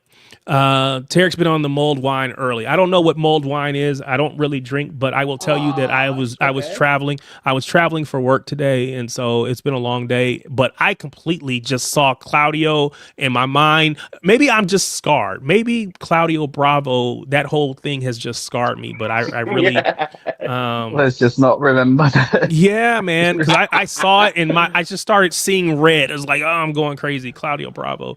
But no, I got respect for Claudio Reyna. Now, you know what's interesting? So I don't know if you know this, Louis. I don't know how much paid attention you've been doing, but at the last World Cup, I believe it was, Gio Reyna was that? Yeah, I think Gio Reyna went, but he didn't play very much. And it caused some issues, and his parents, Claudio and his mom, they kind of had some words with the former coach. American. Yeah, it became a big deal, and I think there was a concern that they were going to be kind of blackballed from the club, from the team for a while. He hasn't been with the team; he's been hurt, but yeah, it's not gone well for Gio Reyna as compared to what I think people were expecting from him. The last World Cup. Big ups to you, Kathy. The last World Cup, I really was the only thing I was. I know I'm from England, but the only thing I really cared about was Messi winning the World Cup. That was it. Because I knew. I cannot. I knew England. I knew England weren't going to win. And Messi. I thought Julian Alvarez won the World Cup. I don't care about Messi. Yeah. City player of the World Cup. I love it. It was him and his Argentinian. His former River Plate teammate that changed everything for Argentina. Masterwanto. Enzo. Those two came in the 30 game. Because remember, they lost to Saudi. Those two changed the whole thing for Argentina. Yeah, and it's funny with that because that Foden goal against Palace, like a week or so ago, that goal reminded me of Messi against Mexico so brilliantly because of Tizani Reiner's run. That was like Alvarez, and Foden just tucks it in brilliantly. I think Foden found a new friend though. He and Julian were good friends. And They now were, but now he's got Turkey. So Has he Matthew got Hoyle. Has he got something with Argentinian teammates? Because he gave Etsy a nickname as well over the summer. Well, Turkey's French. Yeah. Foden for Etsy Echeverri. Oh, I don't know. I don't know. So let's talk about Echeverri because I did see, and I'm sure you all saw as well. We saw the picture of him it's probably just a staged picture, of course, of him in the Girona shirt. Photoshop. Yeah, exactly. It's just somebody mocked it up, but the expectation is that again, basically, right on January 1, he's going to make that transition over to Girona, which is something we've all been asking for because he's just not been playing. He should have gone. The club wanted him to go to Girona. At least, again, I say this as no one that does not have any insight other than what we've all heard, but the club wanted him to go to Girona from the beginning, where he could have been playing all this time. He decided to go to Bayer Leverkusen. It did not work out. He has not been playing, not even getting on the pitch at all, not even featuring. So he needed to go someplace else. There was always the discussion about him wanting to go back to River Plate. The club still wanted him to go to Girona. I think a lot of people felt if he forced his way back to River Plate, that he would be basically killing his city career. And so to see that he's actually going to go to Girona now is a big, I guess I want to say sigh of relief, because again, he hopefully he goes and he performs, but it's the best case scenario, because going back to the River Plate would have ended it all, in my opinion. So, big ups to that situation. Matthew Hoyle said, if you like Cherky, you would have loved Kinkladze. Again, not seen, but yeah, if he plays like that, then would have loved to see. Brianna said, I love Nasri too, more recent player, true baller. Yeah, I did see Nasri. Yeah. I liked him, but he was not one of my favorites, if I gotta be honest. He wasn't one of my favorites. That ACL, was it ACL or like whatever knee injury he got in the 14-15 season? It's like midway through. ACL. Well, he was out for a lot of ACLs a year. At City. Like no, he was out for a year though, because he scored that brilliant goal against Roma for the final game in the Champions League.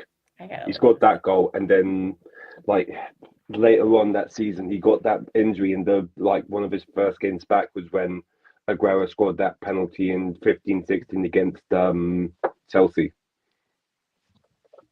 It's such a shame that he was such a quality player. Yeah, I recognize his ability, but again, he wasn't one of my favorites. I don't know if that was because he came from I think more City fans remember Arsenal him or not. Drip. I think more people remember him for his drip situation. Yep. I was gonna say that was not great. So hey, no, it said no. Did he get an injury? I'm looking it up. I'm trying to. I grew up on. It said a hamstring injury in 15-16, 165 days, and a groin injury and a calf injury, and Achilles tendon surgery. Oh, Achilles would be the problem. That would probably. Achilles are a killer, man. Yeah, Achilles will do it. It said he only missed 39 days though, so it must have been something really minor. No, it was all. You don't miss. That's like a month and a half. Yeah. So that must have been like Achilles is like really tiny. Achilles is going to be for a year. But I can say that by experience, Achilles can just finish a career. Yeah, I was gonna say Achilles. You're hoping to get back. Period. I'm saying if he was only out 39 days, it must have. That doesn't feel. Yeah, so it doesn't. Just been something really tiny, like maybe. Yeah. I don't know. Like that seems. I'm looking at transfer mark. Maybe they're old. And then it said he had a calf injury, a groin injury. He said he missed 165 days with a hamstring injury. So maybe that's the one. I don't know. Maybe they got him mixed up. Yeah. But I don't see any ACL on him at least. So I have a question for you guys. What's up? It's more towards more towards January transfer window. I did see some news today. Tommy Pointed Oh, posted on his Twitter saying that we are in for Mark Gahey as well. Number one, how do you guys feel about that? Number two, do you guys think that we will get Gahey in January? I think it So is I'll possible. no go ahead. I think it is possible, but I do think that a lot of people think in Mike Gahey will play left-sided centre back for us. But I don't think he will. Because Pep as well, he also is a very big believer on this passing angle from the back. And when you have a left-footed, left-sided centre back, you have so many more passing angles. So Hmm. it's a lot easier for you to build up. Right. Since we're already having some issues building up at times, taking out a left-sided, left-footed centre back is just going to make us worse in that regard. So I don't Yeah. see us really. I think he's a very good player, and if he's available, get him. But I don't see him playing left-sided centre back for us. Yeah. where do you Let see me him pause playing for a if we second. got him? Real quick. If you are new here, if this is your first time, or if you're not already subscribed, do me a favor, hit that subscribe button. Go ahead, hit that like button too while you're here. One, helps the algorithm. Two, it's going to help me as I try to grow this channel. Again, you might have seen my face other places, but now I'm trying to do this as well as all those other things. I'm not going to stop doing those other things, but just trying to grow this. So I need your help. Go ahead, hit that like button, hit that subscribe button. My goal was to hit at least 200 by the end of the stream. I'm looking at it now. It says we're at 197. So I need 3 more of you that haven't already subscribed to go ahead, hit that subscribe button, get me over that 200 or get me to that 200 mark. But I really appreciate it. Go ahead, Kels. You were saying something. Oh, I forgot what I was going to say. Oh, I my thought bad. Spartacus, where if you don't see him playing as a left center back, where would you see him play? At City, or do you just not even think it's him? Right. I think right-sided centre back more often than not. I think he would be more of a replacement for Diaz. Yeah. Oh, the dude, So yeah. so if you ask me, I don't think he comes. One, especially, well, let me say, I don't think he moves at all in January, because I think for him in 6 months, he'll be a free agent. Basically, he'll be able to go on a free. He'll get a large sign-on bonus, right? There's no incentive for him to move now. And wherever he's going to go now, he could go in January. Now, the only incentive would be a club, let's say like Liverpool, who are having issues with their center back position, and getting him in now would be helpful for them. But again, is he going to give up that sign-on bonus to the size of that sign-on bonus to move 6 months early? Do Liverpool want to pay whatever it's going to take for him to move 6 months early? I don't know that it does. If I'm him, I'm probably going to just stay still. Now, there is a slight risk in that, because if you get injured, maybe you ruin your chances of that. But I think at this point, 6 months in, or 6 months away, if no one has come in for me yet, I think I think I would take my chances on staying at Palace and seeing what my options are in the summer on a free, because we know in the summer on a free, that sounds like it could be Real Madrid. You know, they are great for coming in for players on a free. So if I could move to Real Madrid potentially, I might take that. If City come in for me in the summer transfer window, maybe I take that. Again, I'm gonna get a large sign-on bonus. So I don't think he moves. I definitely don't think he comes to City. As much as I might like him to come, I just don't think it happens. I think it's more of a Madrid thing than a City. I think it's more of a Bayern Munich thing than a Madrid. Well, that's thing. another option. That's another option. But they picked up. Did they pick up Jonathan Tah in the summer, this past summer, right? Apparently Upamecano. Yeah, but Upamecano is leaving. Like, Oh, yeah. yeah. He's going That's to right. Real Madrid. Yeah, so it's going to happen the other way. Upamecano is going to go there, and then Gahey's going to go over there and backfill him potentially. Again, it's all speculation. We don't know for sure, but I definitely think that is more likely than him signing with City or going anywhere in January. I think Gahey stays in England. I don't think he wants to leave from England. I think he has very good ambitions for winning, and I feel like he wants to stay in in a more popular league and play against all these clubs. The reason I say that is because we do need homegrown players, and I feel like City might push for that early January to bring them in. Some issues with my cat. I don't know. I think we're going to solve the homegrown issues with all the places. I think we're looking at players like Elliot Anderson, like Gay, actually, to be honest, on Watson. Even I saw I another don't think we're Livramento gonna link again move today too. So yeah, but I don't think we're gonna move in for him anymore because of the amounts of injuries that this guy has is fucking ridiculous. So not the prices they're quoting, but I mean, you can throw him. I mean, if his injuries are that bad, you might get him on the cheap. But big ups to William Hanlon 7616. Appreciate you, brother. Thanks for the support. Arsenal fan, you're always welcome here, even if you do support the wrong color, but you're always welcome here. And if you're always welcome when you come, if you want to jump on stream and tell us why Arsenal are going to bottle it again. No, I'm just kidding. I'm not going to give you a hard time when you just subscribe to the channel. That would be wrong of me. Big ups. Thank you for being here. Appreciate it, man. Thank you. Go ahead. We were saying something, Kills. oh, nothing. No, I was wrestling with my cat, but I put her on the floor. Oh, so. all right. Apparently, Tarek, apparently Liverpool fans think they're going to be getting Marmouche. I don't know. Liverpool Marmouche? fans? Yep. It's going No, on. no, Because they of the think they're picture. getting Barcola. I know Tottenham fans are hoping to get Marmouche, but I didn't hear. I hadn't heard Liverpool. Well, the thing is with Mamouche is he's that podcast he did with City.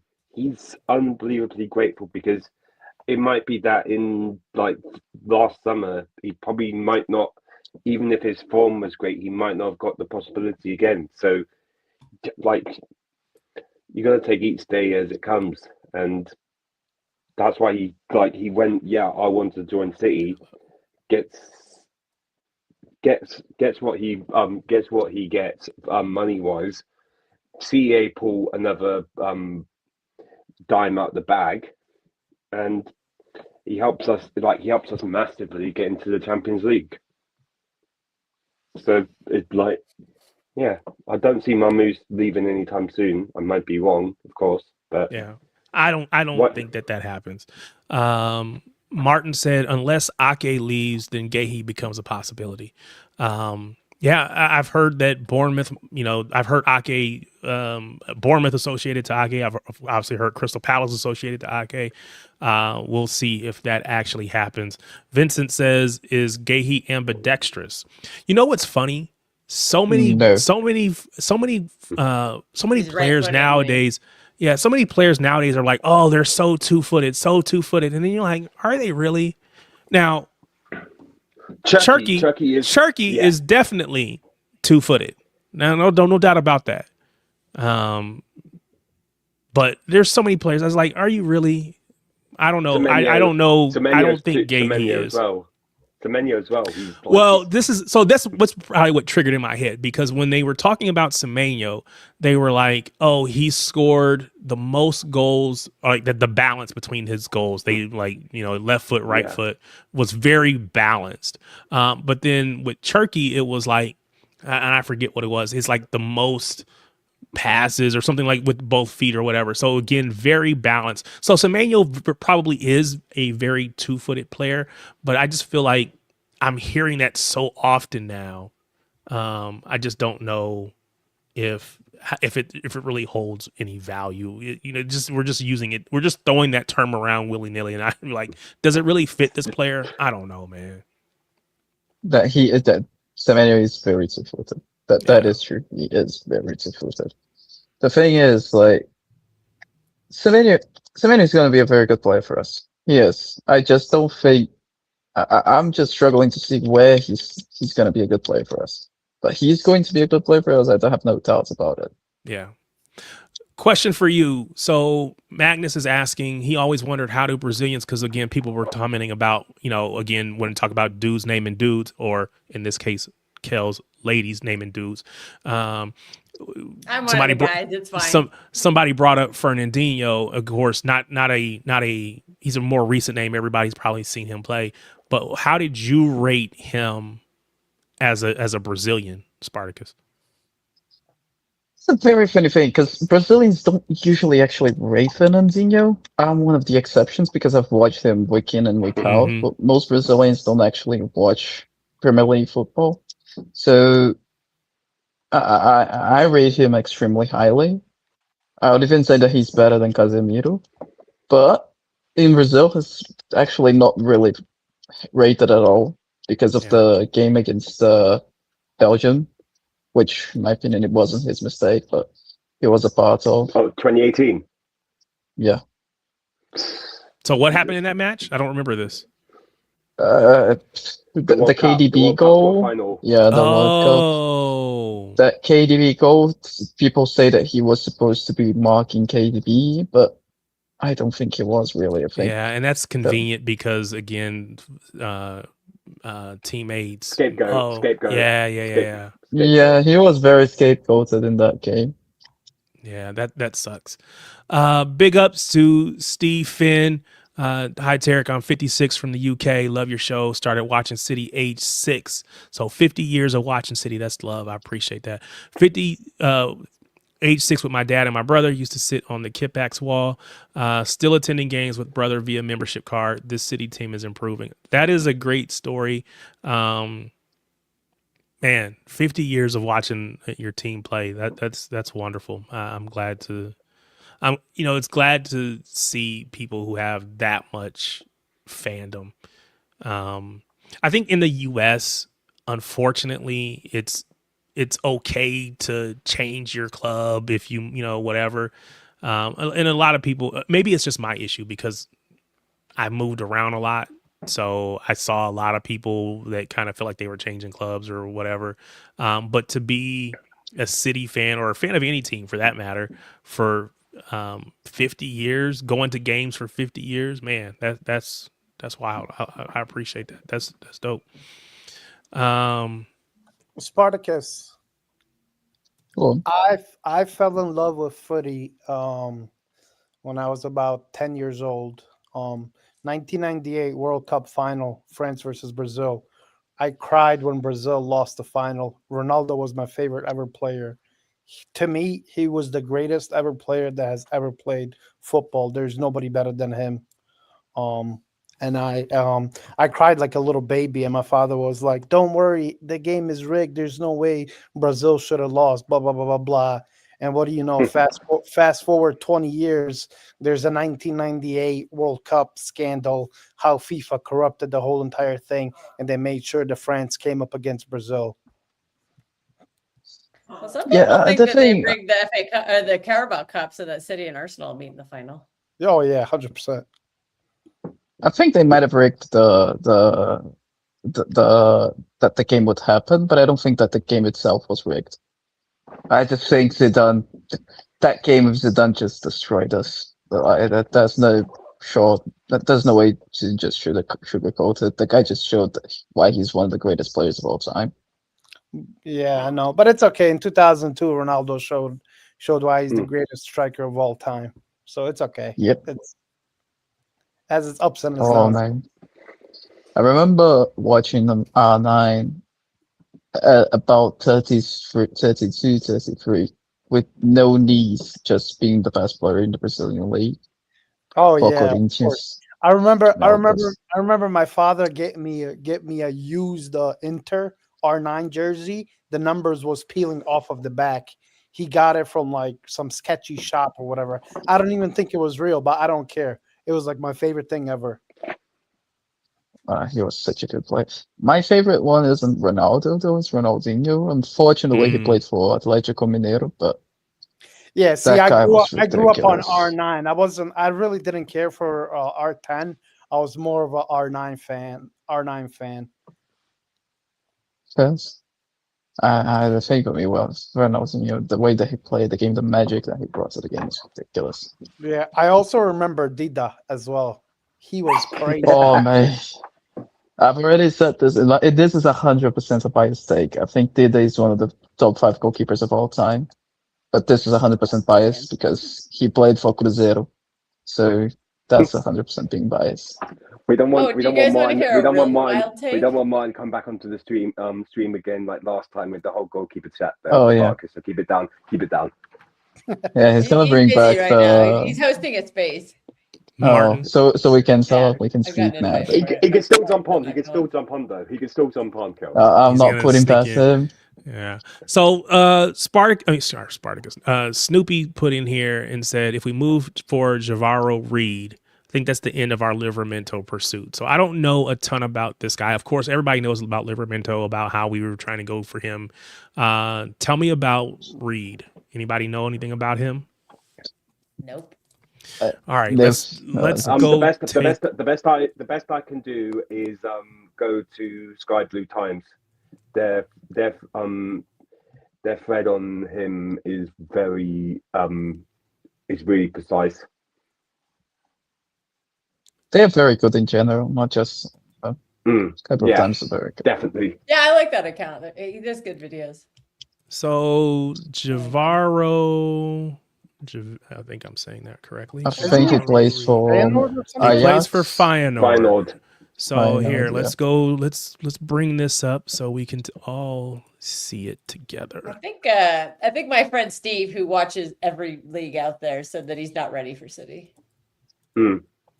So I think probably the He not. actually comment watches before, Feyenoord, so I'm going to take his the opinion. comment before this that maybe Snoopy was replying to or backing up, I guess, was in regards to him being a kind of like a future prospect.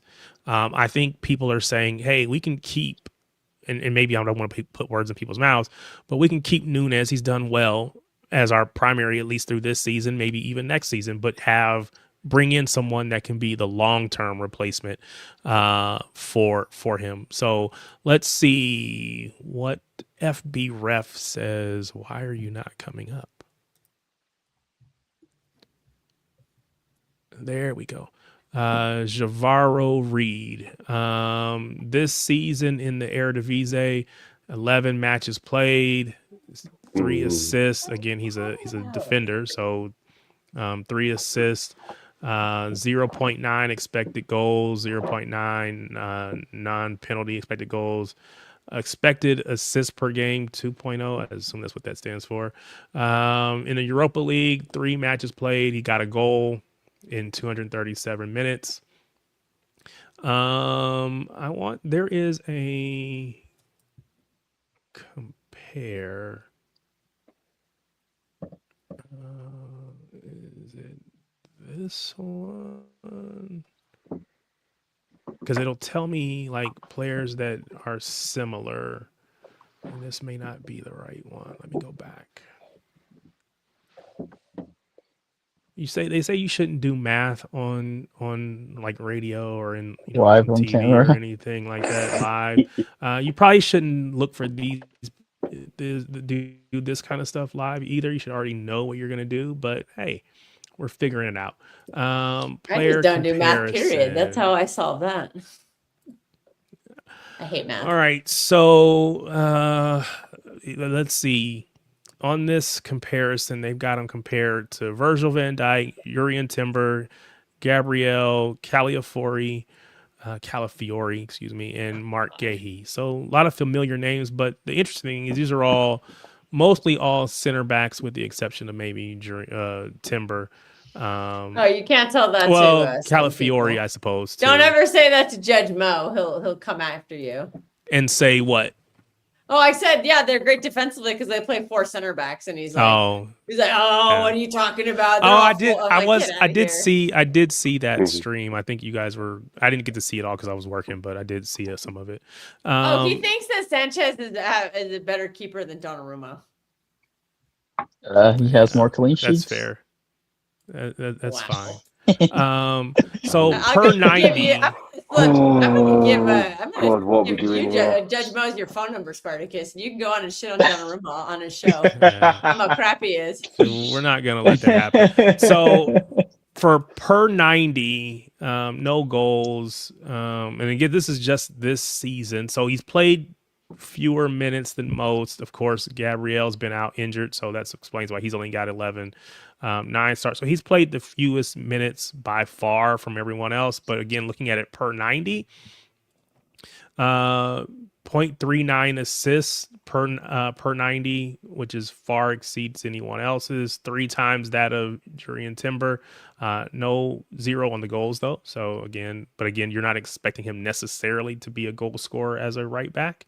Goals plus assists. So G&A, 0.39 versus 0.26 for Timber. So again, about 1.5 times as much G&A per 90 as Timber. So let's say if I said 1.5 times, that means if Timber were to get 10 goals a season, then Reed is going to get, or 10 G&A per season, Reed is going to get 15. That's what the numbers say there. Van Dijk is a joke. Van Dijk, yeah. I'm looking at the progressive numbers. 123. 3 progressive passes. Yeah.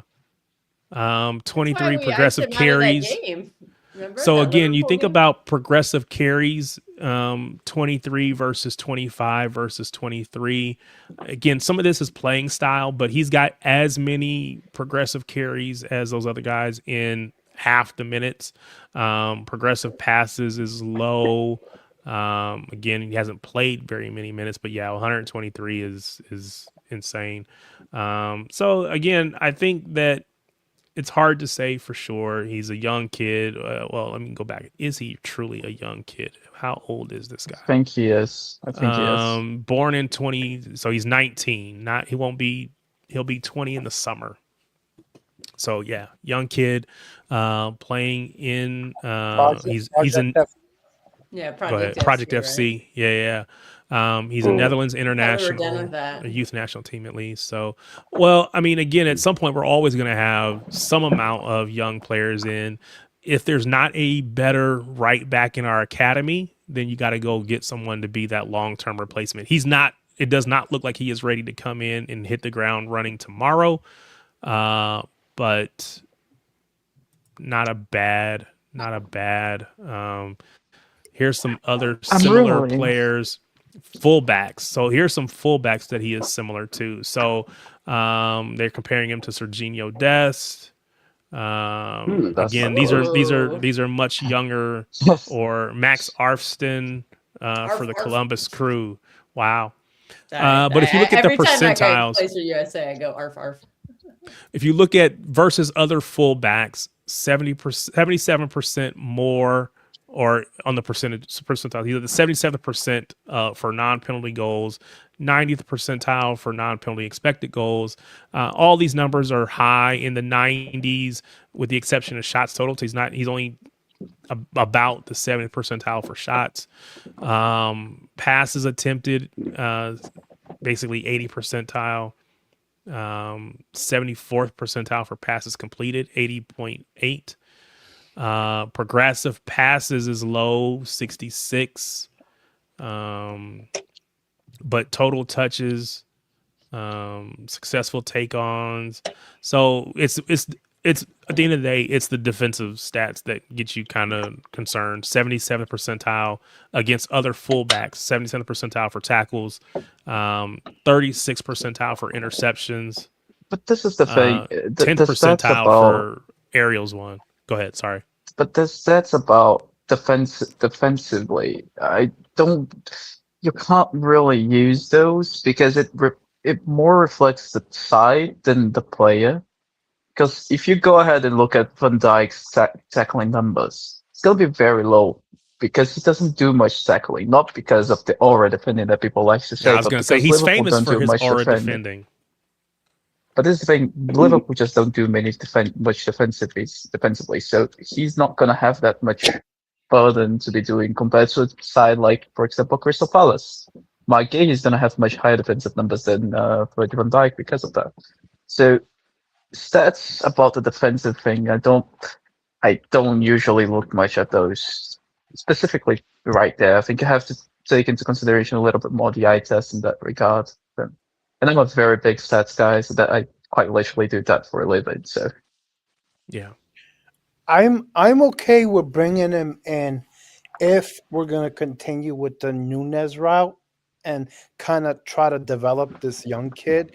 But if we're gonna just bring him in and just offload him to Girona or somewhere else, let's not do that now. Let's make ourselves more sustainable in the long run and get a competent right back. If you want Livermento, go for Livermento. If you think he's too injury prone or whatever, then try to figure out a way where you can split minutes between Livermento and Nunez so he doesn't get injured a lot of the time, so they can both have that equal amount of load during the long seasons that we kind of tend to play. If we're gonna go that route, then go that route. But you can't, like Martin says, you can't have your cake and eat it too. You have to pick which way you want to go. I get it. He's a 19-year-old kid and everything, but then like, what do you want to do going forward? Like, do you want to keep with the Nunez stuff? Because if you do, I'm all for it. Bring him in. But if you don't want to do that, and if you want to get Livermento, then go for Livermento. the Yeah. main attractive point of Livermento to me is the fact that he's homegrown. Yeah. I would, He's if very we're good gonna spend defensively, too. if we're gonna spend 80 million on them, I'm gonna say something that I don't think many people are thinking about. But I'd rather, instead of spending 80 million on Livermento, try go for Rhys James. Get 80 million on Chelsea's table. I'm sorry, Spartacus. No way. Rhys James, there's no way. He's had way too many injuries. He's not reliable at all. You can't get 30 games out of him in a season. We're talking about like Rhys James like, on cue on the weekend. He's going to get an injury now and be out until the World Cup or something like that now. But I don't Rhys know James if hasn't been. It's just like Livermento, like the situation he's in now. You never want to compare players like to others in situations like this, but seeing it as it is, it kind of feels like Gundo in a way, because how many injuries did he have at Dortmund before he joined us? And look how he's turned out since. And Livermento will probably turn out the same way. He's still that knee though is bad. yeah. And it's the same Has it knee, been- too. It keeps happening to the same. Has it been reported what the injury is though? No. Like how long he's out for? Because surely Eddie Howe would I have said don't know. something. I don't think it. I think a couple of weeks, but I don't think it's. But correct me if I'm wrong, though. Livermento does not have rotation. He plays either left back or right back. There really is no rotation for him at all. So he kind of starts every single game. Well, I know, was it Lewis Hall's been playing in there, and then Kieran Trippier when he's healthy. But again, that's why you're saying he gets a lot of rotation because he's having to play a lot of minutes. But I will tell you, and again, I don't know how much of this is how they honestly feel, but a lot of Newcastle fans are like, he's not better than Kieran Trippier when he was in his prime. They would rather have had Kieran Trippier than Livermento. I don't know. Kieran Trippier in his prime was a baller. What'd you say? In his prime, Kieran Trippier was very, very good. Yeah, City Academy player, by the way. Yep. I think, Tarek, that just might be nostalgia talking with Newcastle fans. Maybe. Also, I don't, like I said, I don't know if that's honest or if they're just saying that, but I've been on streams and that's kind of the sentiment that they had. Now, again, I don't think to Henry, your point, Trippier is 35 years old. So they're not suggesting that he's better than Livermento today. Yeah. But they don't think, they're not as high on Livermento as we are, and they would take the 80 million if that's what the offer was. They would absolutely take that and move on. They don't, again, I can only speak for the people I've been on these streams with. That doesn't mean that they're being honest or whatever. I don't know that we think that he's even worth 80 million. I don't know. I don't think the club values him that high either, because the club doesn't I want to think- break records on these fees. Yeah. I think the only fullback who's realistically, and you will disagree with me on that one, it's fine. I think the only fullback who's realistically worth 80 million is Reece James. Yeah, when he was That So- guy is so, so yeah. good. I'm pulling this back up because 100%. Reece James, like for me, when Kyle Walker was at his best, he was England's best right back. Right below him was Reece James. He could do a lot of the same things that Kyle Walker could do from a pace and from a physicality standpoint, but he was better on the ball. He could put in better crosses. Reece James is a baller. So good. If he could stay healthy, I would take Reece James in a heartbeat. He is staying healthy Reece though. James. Yeah, he's been staying healthy Reece this James. season. Yeah.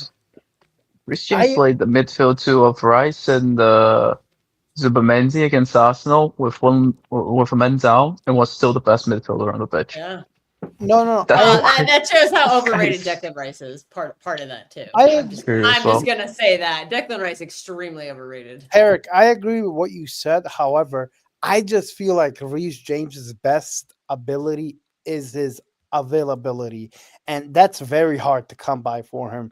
Everything that I know of Reece James is he's kind of always injured. He's always like, "Oh, I'm out 3 weeks here, 4 months here, 2 weeks there."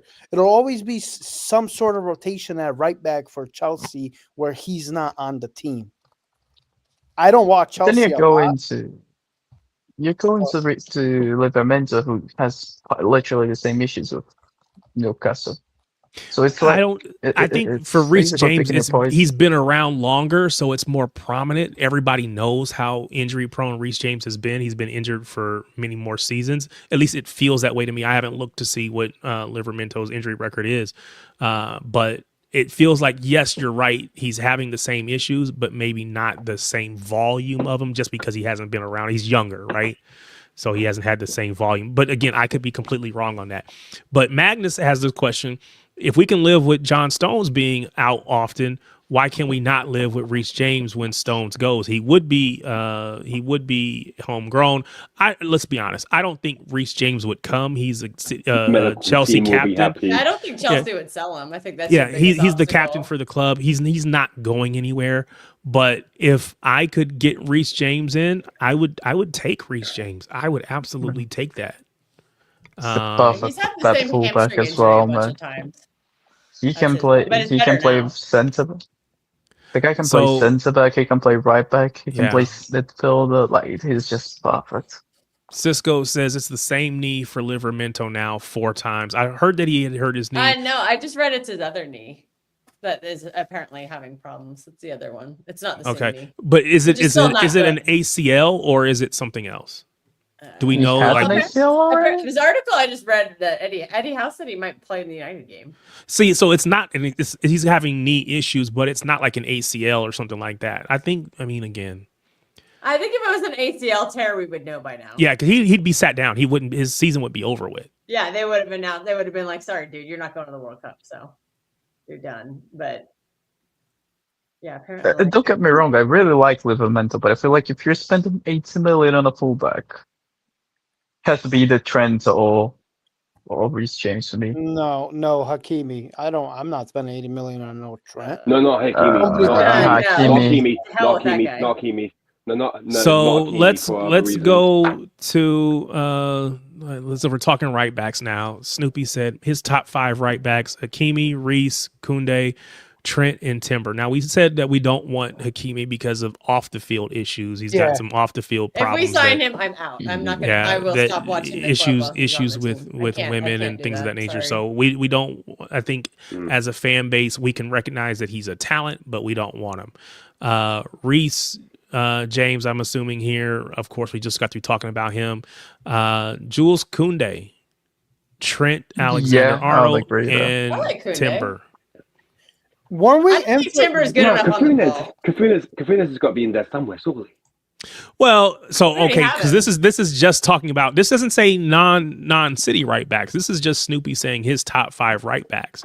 So if you got Timber in here, Timber's not good enough. I on don't the know ball. that Nunes is much off of Timber. Trent is He's unavailable. Trent is the best. Oh, he's definitely unavailable, right? But he is.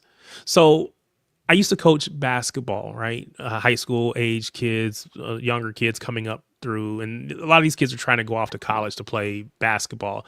And I always tell them, to go to college, you almost have to have at least one elite skill. You have to be elite at one thing. So I've had defenders who were around that were elite. They're an elite defender. They can go play at the college level and defend at that level. Trent is an elite passer of the ball.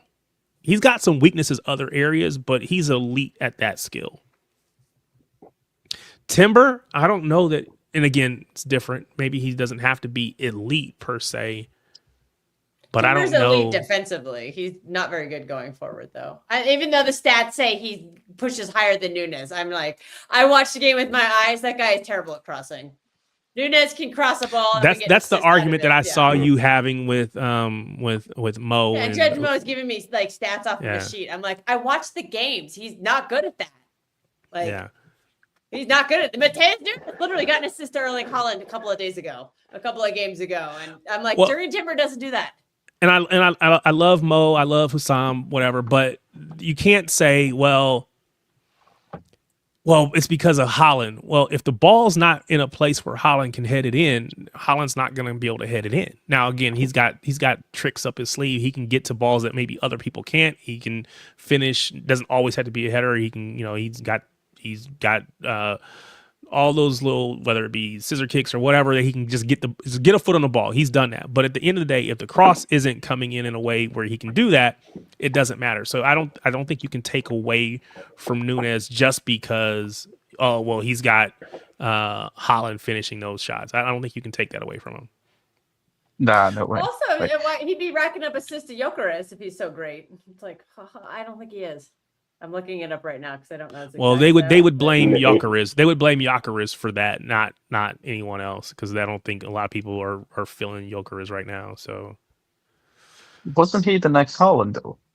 That's what they said, and they were talking about how many goals he had scored in the Portuguese league and all this stuff. But anybody that gets compared to Haaland, you're going to come up short.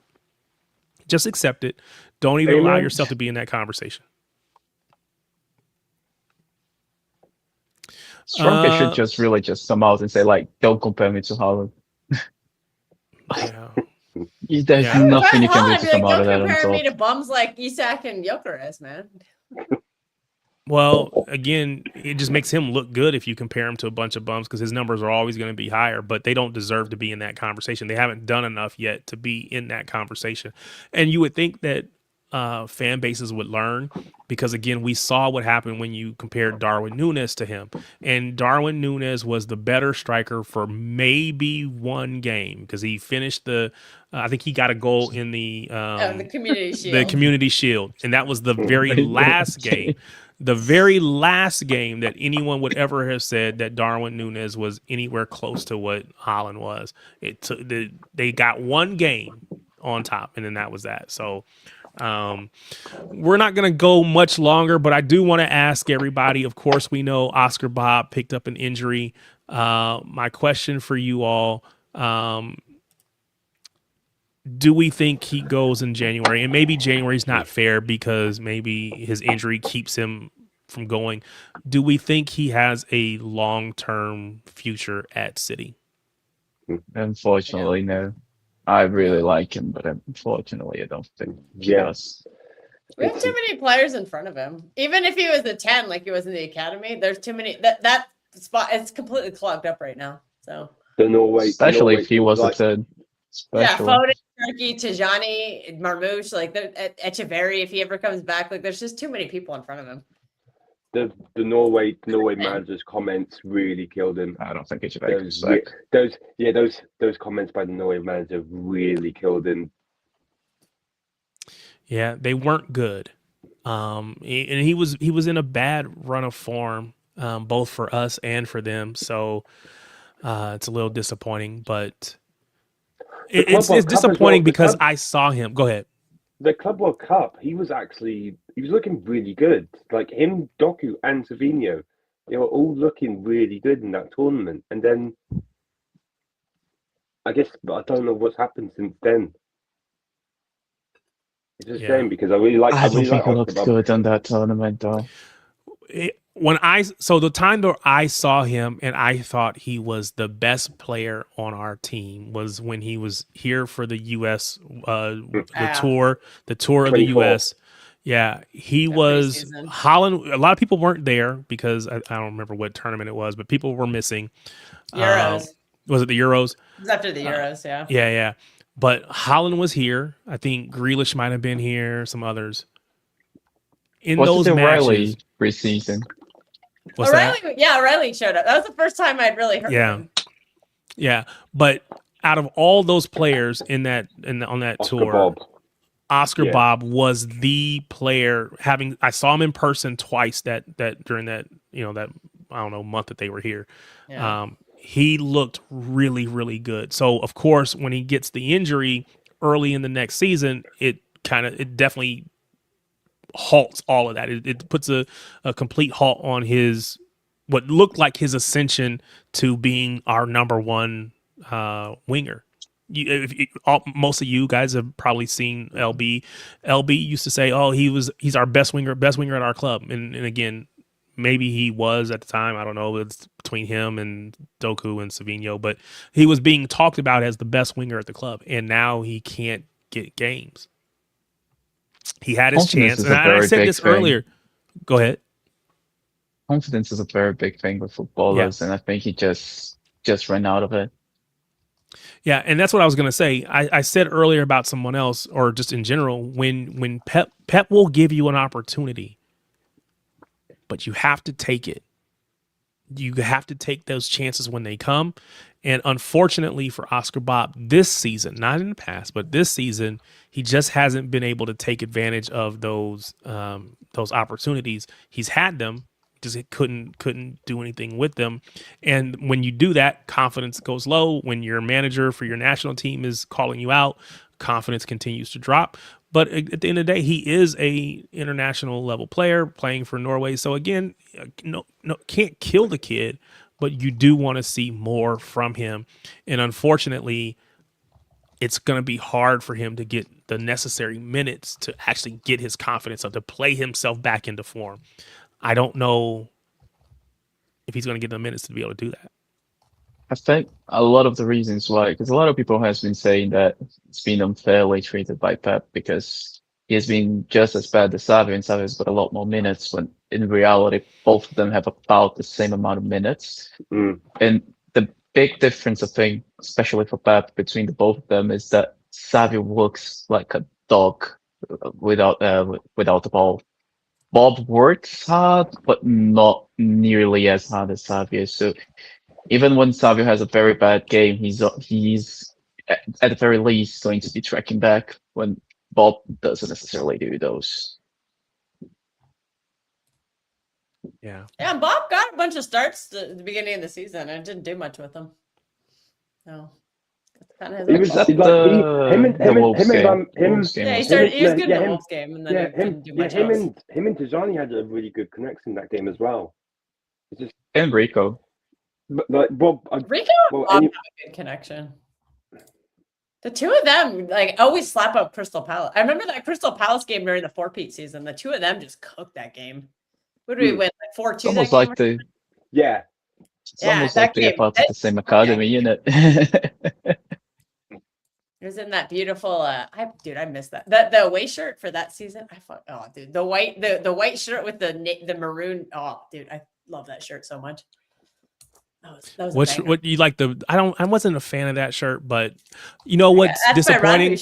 We've said that we're gonna be wearing the rain shirts on was it Saturday? We played Saturday. Why are we wearing our black shirt? We've worn that nearly 80 times. Against Forest. GG's. Yeah, I saw that we were gonna wear that. Which, to be fair, I hate the that last shirt. time we So wore it, we ugly. did get a win, but I didn't. Anytime I see it, I just assume we're gonna lose. We did get a win last time, so it's kind of broken that curse in my head at least. That thing is But hideous. it is It's so ugly. disgusting. Yeah, it is disgusting. But I'm sure it's probably I getting the do- attention they want it to get. I do like the Was fourth kit, that though, shirt? the green one. That was nice. Was I that agree. The shirt green shirt's even a pretty win? nice. That shirt, even a win, feels like a loss. Yeah, I was saying just wearing it is like, how do No, you the have worst- confidence the when how do you You have look confidence? like that. Deion Sanders, somebody was on here. I forget who it was. They're a fan of Colorado Bottle. Was it Swipe? Boulder. Yeah, Colorado and Boulder. But if you're a Colorado fan, then Deion Sanders is your coach. Deion Sanders said, if you look good, you play good. If you look good, you feel good. You feel good, you play good. Something like that, right? That's kind of how. I don't know how our players go out, put that kit on and feel good. So they probably can't play good. They need something else. Put that black one on. The black one Yeah, is the black class. shirt's so nice. The Oh, black the one's black class. one is. I think I Back cursed one it though. is I put probably Marmouche on good. the back of it because that shirt is made for Marmouche, and then he never plays. So I'm like, God damn it. Nah, to be Not my fair, fault. even though I wasn't behind the Rodrigo signing, Rodrigo in that black shirt would have been Oh, that would have been great. sick. Yeah. Yeah. Should have gotten that black shirt looks good on Turkey, man. I should have gotten Turkey on the back, but well, I know for next season, right? Yeah. I think we Maybe all not. love the black Maybe kit. not after the Mamouche thing details. Maybe don't get a player in the back. Okay. I won't. Well, I'll get somebody's. I'll get somebody's on their way out the door. What Last kit do we play last with? season I got a Bernardo shirt. Oh, I put Foden on the back. The away shirt last season. Oh, dude, I fucking love that shirt. The 99 throwback shirt. I got Foden on the back of that. I put See- Holland on the back of this year's home shirt. I got two treble kits, the home kits. I got the Holland one, and I got the one where it came in a box. Oh. The box. Oh, The yeah, trouble yeah. shirt. The trouble shirt was the first time I put a name on a shirt because normally I just never did. Yeah, I put Holland. I on was that. superstitious about it, but I was like, I have to get a De Bruyne shirt because my biggest regret is I don't have a David Silva shirt. So I'm like, I got to do that. I can't do that to De Bruyne. So I put De Bruyne on the back of the trouble shirt. I'm like, this is the best thing ever. What kit did we play Madrid in? Was it the green kit? Yeah. Yeah, as I say, we got the win, so I feel Shirt. I'm it's- not going to buy it, but it's nice. it's still ugly, but I'll We buy got the it win. on Mind it. discount when it's like $40. Yeah, I'm not maybe even- when it goes. I'm not even spending $40 on it. If the club, if I win one of, if you go on the Citizens app, whatever, if I win one of those contests and they send me a signed one, great. I will put it up on my wall, but I will not spend any money on that kit. That kit is horrendous. I'll buy they're all only the rest 20 of They're them. only $15 to $20 on DHgate. Yeah. Why not? Like $30, $40 Just saying. off World Soccer Shop on a sale. Mm-mm. Why not? No, I would rather spend that money on a older kit that I like than than that one that's Fair just enough. like I said, is atrocious. Let's just put it how it is. I'd rather just spend the money on a good kit than on that. Yeah, a kit. good kit than a bad one. Go give me any kit. It doesn't. I would rather buy I'd rather buy a New York City FC kit before I bought that. It is disgusting, and I'm not even like the real fan of them like that. Henry Hart said the green kit is fire. Yeah, See? it needs it needs to be burned up. It needs to be set on fire. So yeah, I can hear you. You'd burn that before the rain shirt. Well, the green that kit range before shirt is The green one, the first one kit- we wore no, with before- like the dark green, like the. I'm talking about Oh, the no, pine sorry. green shirt. So Yeah. no, the green. So the EAFC one, I'm good with that one. That was cool. I like Yeah, that. That's what I'm we were talking about. Yeah. No, that one is fine. But the rain shirt, that is Oh disgusting. yeah, no. I'm not talking about the rain shirt. I was talking about the EAFC one. Yeah, no, that one, I would buy that one. I don't have a problem with that one. I would buy that. Yeah. Yeah, the one Yeah. that's I like still call- the emerald or the really like the Like the pine darker shirt green. with Yeah, the with dark little, green. like neon green, like Yeah, just yeah. on the collar, or not even neon. It's just like a lighter green. The worst nice one, shirt. the worst one is the 21-22 season. They made this kit, and they made the good home kit, but the third kit, what the fuck was that? Which one was the third kit The that one with year? the one with the non-badge.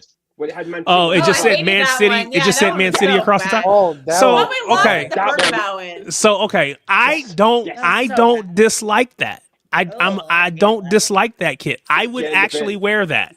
We can Get in burn the that bin. one. I Get in the I would fucking- wear that.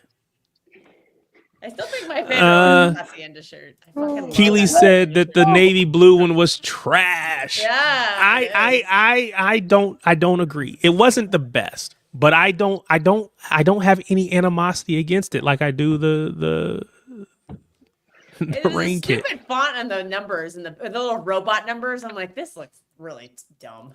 I'm the only one that seems to think that this kit was not bad. Even my show bros on Shades of Blue, they say it was trash too, but I don't Are you mind it. okay? Tarek, are I you don't okay? mind it. Yeah, I guess. I don't know. You can be wrong. It's fine to be wrong. Yeah, I guess We'll so. buy you that one instead of. He said if it had a badge, the colors would look good, but it looked like pajamas. Yeah, and I then don't the think dumb so. robot numbers in the It back. looked like I don't think it looked like a- pajamas. I think it looked like it looked almost like a Lazy. t-shirt. It's Yeah, like it's a something. Nike training. It's a Nike training kit. I can't even speak English anymore. Yeah, It's just a I nice- just like it Yeah, it because did it look feels like like a a training kit, you're fashionable, right. like it's like a fashion something. It's like something you could wear every day without the badge or whatever. But I would wear it. But it's it's here. Oh, here we go. I think Henry Hart. I wear that one all the time. Went on the clearance at the end of that season. Love that dark blue and name on the front. See, I'm with you, Henry. Great minds think alike. I would wear it. I didn't buy it, but I should have. I would wear it. We need to bring back a purple shirt, man. I feel Somebody like it's said been a while. pajamas, but that's because half the team were sleepwalking. There you go. Oh my god, what season was that? You should have seen the Man City shirts in the 70s. They were rank. Some Magnus said it looked like a training top. Let's be honest, Puma isn't the best kit designer, and it's not just City. They try too hard and miss the mark. I do think they're like this season. I like the black one. I like the I don't have any issue with the EAFC one, the dark green one. The home kit is okay. It's not my favorite home kit of all time, but it's okay. I don't have any issues with that. The sash on the front of The it looks a sash bit. one, yeah. It looks a little digitalized and AI, don't it? On the Yeah. home I kit. don't think so. So, but out of the looks it a four bit. kits, 3 of them are It's a different okay color, by the way. or better. The only one I don't like is the rain kit. So I don't. I think Puma probably gets a little bit more flack than they should. It's not great, but Don't forget, next When is they it ne- hit, is it- they hit, is- man. Like that. Wait, Trump yeah, is it- exactly. perfection. There's a lot of The them that we Hacienda like. shirt, perfection. Like those are really good shirts. Is it Oh, man. next year that like they're doing a home kit with a horse on the front or something? Or am I What? making that Oh I my have- god, what is What? that? Oh no! Can we I have think your- I think this is a joke. I think this is a joke. It's a whatever story because they are shocking. They are. Oh no! Horse. I went to one I loved was I think it was like was it 11-12 or 12-13? The one that was white with the navy and the like the little thing down. I always think of David Silva when I see it. That's Not really a sash, no just when like we a beat straight line. that's the Maybe it season was when a we beat sash. I love no that when we one. beat I need no to when we find that beat one. Chelsea 4-2. Craig Bellamy and Carlos Tevez got 2. Is every Donnarumma time I see sending that them shirt, I'm horses like, on their David Silva. beds? Is this what's going on now? Oh, the Chinese New Is Year he one was sending really that good. horses to them? I bought that one, the Chinese New Year one. It was like It's got like a navy dragon. shirt with like gold Oh, trim. no. Oh, dude, I really like. I have that one. I really like that one. That was a nice shirt. My I like the Chinese oldest, New Year one, but my maybe oldest- that's what they meant with the horse. my oldest Man City kit is a Eden Dzeko one with yeah. the navy one with the Umbro. Mm. That's my Oh, oldest. dude. That's Yeah, my it's a good oldest one. Umber was Also, elite. Dzeko, man. we're talking Umber about was- past players. I loved that in Dzeko, man. Yep. I know why you do, because you're My countryman, Tim my country, yeah. countryman, yes, the best Bosnian player ever. He That's got what's us to the up. World Cup, so I can't. I remember you 2014. guys in the World He Cup. is Yeah, still it's like firing in 2014. in goals too. I know LB talked about bringing him back last year. Yeah. It was so funny. Yeah, it was like we could just bring him back because we need. So even somebody was saying earlier on the stream that if you're gonna get a for real Holland backup, it's got to be someone that's older who's okay with not playing a lot of minutes. you know, maybe you could do worse than Ed and Dzeko. I don't know. Maybe you could do worse. I call them mercenaries. I'm just like, yeah, get one of those guys. Like I got I there was think a the media perfect player is report a couple Griezmann. months ago saying City wanted like a 30-year-old midfielder as a rotation piece. I suggest Fabian Ruiz, and they're all like, no, he's terrible. Why would you want him? I'm like, the report said we wanted like a 30-year-old midfielder to rotate. Like Fabian Ruiz, I don't think seems Fabian like that Ruiz kind of a would guy. accept that. I don't think he would accept probably that because wouldn't he's the because starter. he's still pretty good. He's Get me- still starting. He's still really good, but Get me- that- No, Paquetá is like Give me Paquetá. 27. I would like Paquetá is like Paquetá still, 27 but now. again, we're too crowded in that part of the midfield. He We played- need an 8. We need an actual 8 who would defend and can, played- you know. I think we need a 6-8 is what we need. But Ruiz Paquetá. played alongside Rodri in the this past year Euros. for Spain, yeah, and they won the Euros, yeah. yeah. Whenever Rodri's back, It's an though. interesting question. You know how we keep talking about like, you know, the Rodri replace. Maybe it's more of a space conversation we're bringing into this arena, but they keep talking about like let's get Anderson. He's a Rodri replacement, and you know, Oh, he was we got to sign class. Anderson and get rid of Rodri Oh and all my this stuff. And God. I'm like, Have what? you And they're seen like, what him about play today, Nico Cal? G? And I'm like, what if we just keep developing Nico G? I mean, does anybody have an opinion on that, or? Because he's improved dramatically this season. I think he leaps and bounds. Like he looks. I just don't want him I'm to not get saying he's injured. ever going to be Rodri levels, but I think right now he's focusing on his defensive aspect of his game. But I think there is an element to his game going forward that I think he's just trying to master one part right now of the sixth role. I honestly think I- what Pep wants to do is he wants to deploy a lone 6, and in front of that he wants to put Cherky and Foden, and then he wants to put Doku, Haaland, and Semenyo on the right, and that's it. Mike, who's gonna defend there? And that's what I'm Yeah. saying. I think that's what he wants to do in his Yeah. mind. I think the only player that can do that is Rodri. Yeah, Nah, the Rodri cannot do that. I think Rodri 'Cause would they have play- issues with that too. Yeah, because that's Yeah, Because the thing is, the last season he played. What if you just took one of well, I mean, because they're both been really good. So I would, yeah, I think you have to go Rodri, let's say Rodri and Nico G, or Nico G and someone else as the base of a 4-2-3-1. And then it's either got to be Cherky or Semenyo on that right, Foden through the middle, and then Doku. But Semenyo could be on the left or the right, depending on who he's coming in for, Cherky or Doku. So I feel like you have, for those 3 spots across the middle, you have basically, 4 players? So you have Cherky, you have Foden, you have Doku, you have Semenyo. So those 4 of that 3, you got 4 players for those 3 positions. So you're gonna have plenty of people to rotate. Chelsea is I not guess the gonna whole like point I'm this, trying but to I make would is like, still why are we keep. just slagging off Nico G when he's actually? We're like, let's just replace him already. And I'm just like, does anybody think we should keep trying to develop him to become a lone 6, and maybe he is the Rodri replacement? I don't know. Pep's trying to do that, but go on, Lou. It's I wonder if he's thinking already about the minutes that he's having, and maybe we might go into the market in January for right back, because he's kind of feeling like he might need to use Nunes in case Rodri's injury becomes a massive problem for us, because he's played in the last 2 games and he's done really well. Wait. Let's deep this a little bit. I think he did very well in the first one. I think in the second one, I think he was poor. He had a very good pass for the goal, but aside from that, he was constantly mispassing the ball, misplacing passes. He was constantly overdriving with the ball, not getting into the right position to defend the back line. But Spartacus, I think that's all right, because you're giving Nico G a 30-minute rest, a 40-minute rest, a 20-minute rest here and there. We just need him just to keep it ticking along, just so we can get towards the end of the game. This week will help. This week will help a lot. Yes, but for that I would absolutely agree. But what Louis said is case of an injury to Nico G. I don't think Nunes can do it. No, I think for those 20 to 15 minutes to get Nico G some rest, yeah, absolutely. I think he can do that.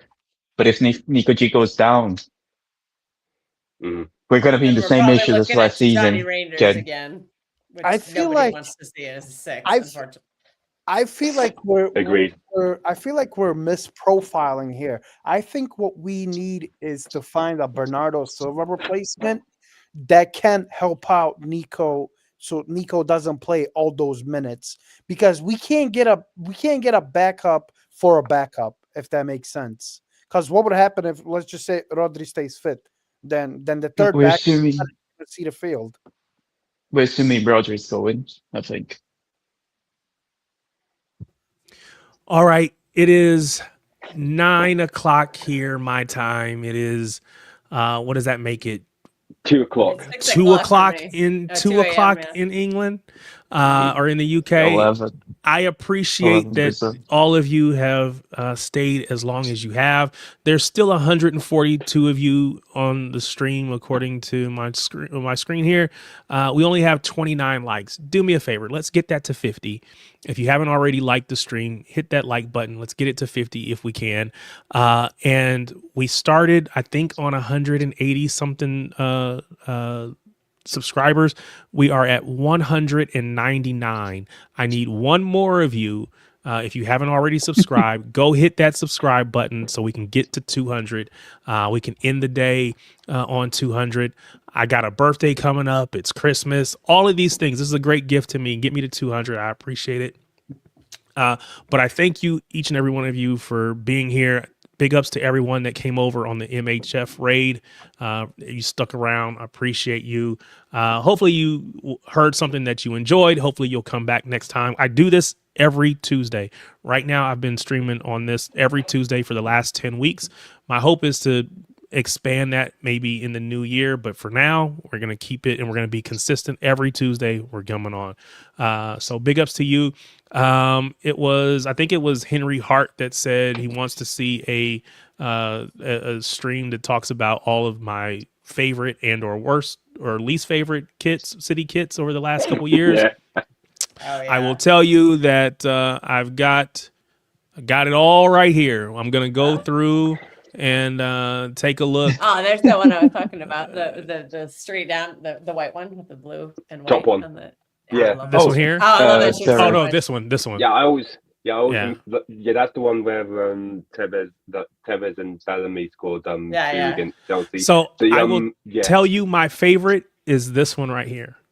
I love this kit. Which one?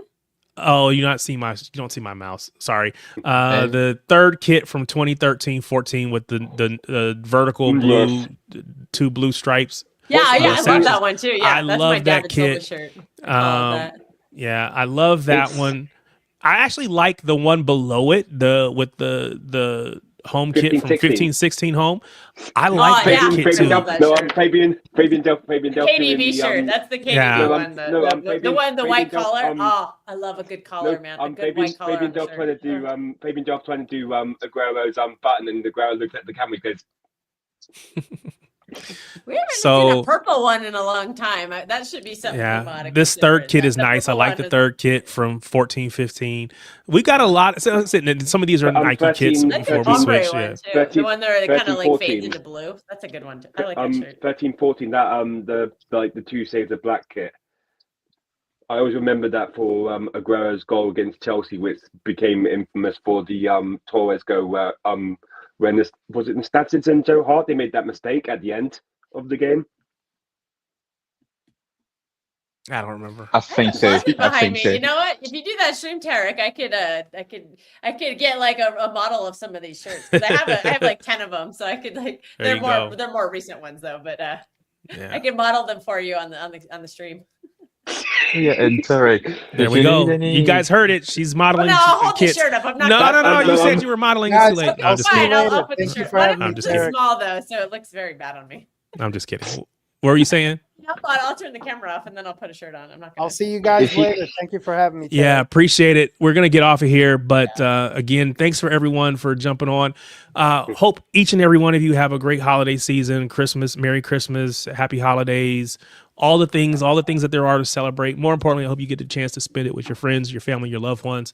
And I hope that you'll come back next Tuesday. So again, big ups to everyone that subscribe to the channel. I don't get notifications about all of them, but definitely want to shout out Abdullah Mahmood. Want to shout out Rosie the Beater Therian, and to shout out Joseph Arbalo. Those are the ones that I got notifications for. Again, I know there's many more of you have joined. If you do me a favor, hit that subscribe button, just trying to get to that 200. But thanks again. Appreciate it. You all have a great rest of your evening, and we'll see you back next week. Appreciate it. Merry Christmas, y'all. Merry Christmas. Merry Christmas, everybody. Joyeux Noël.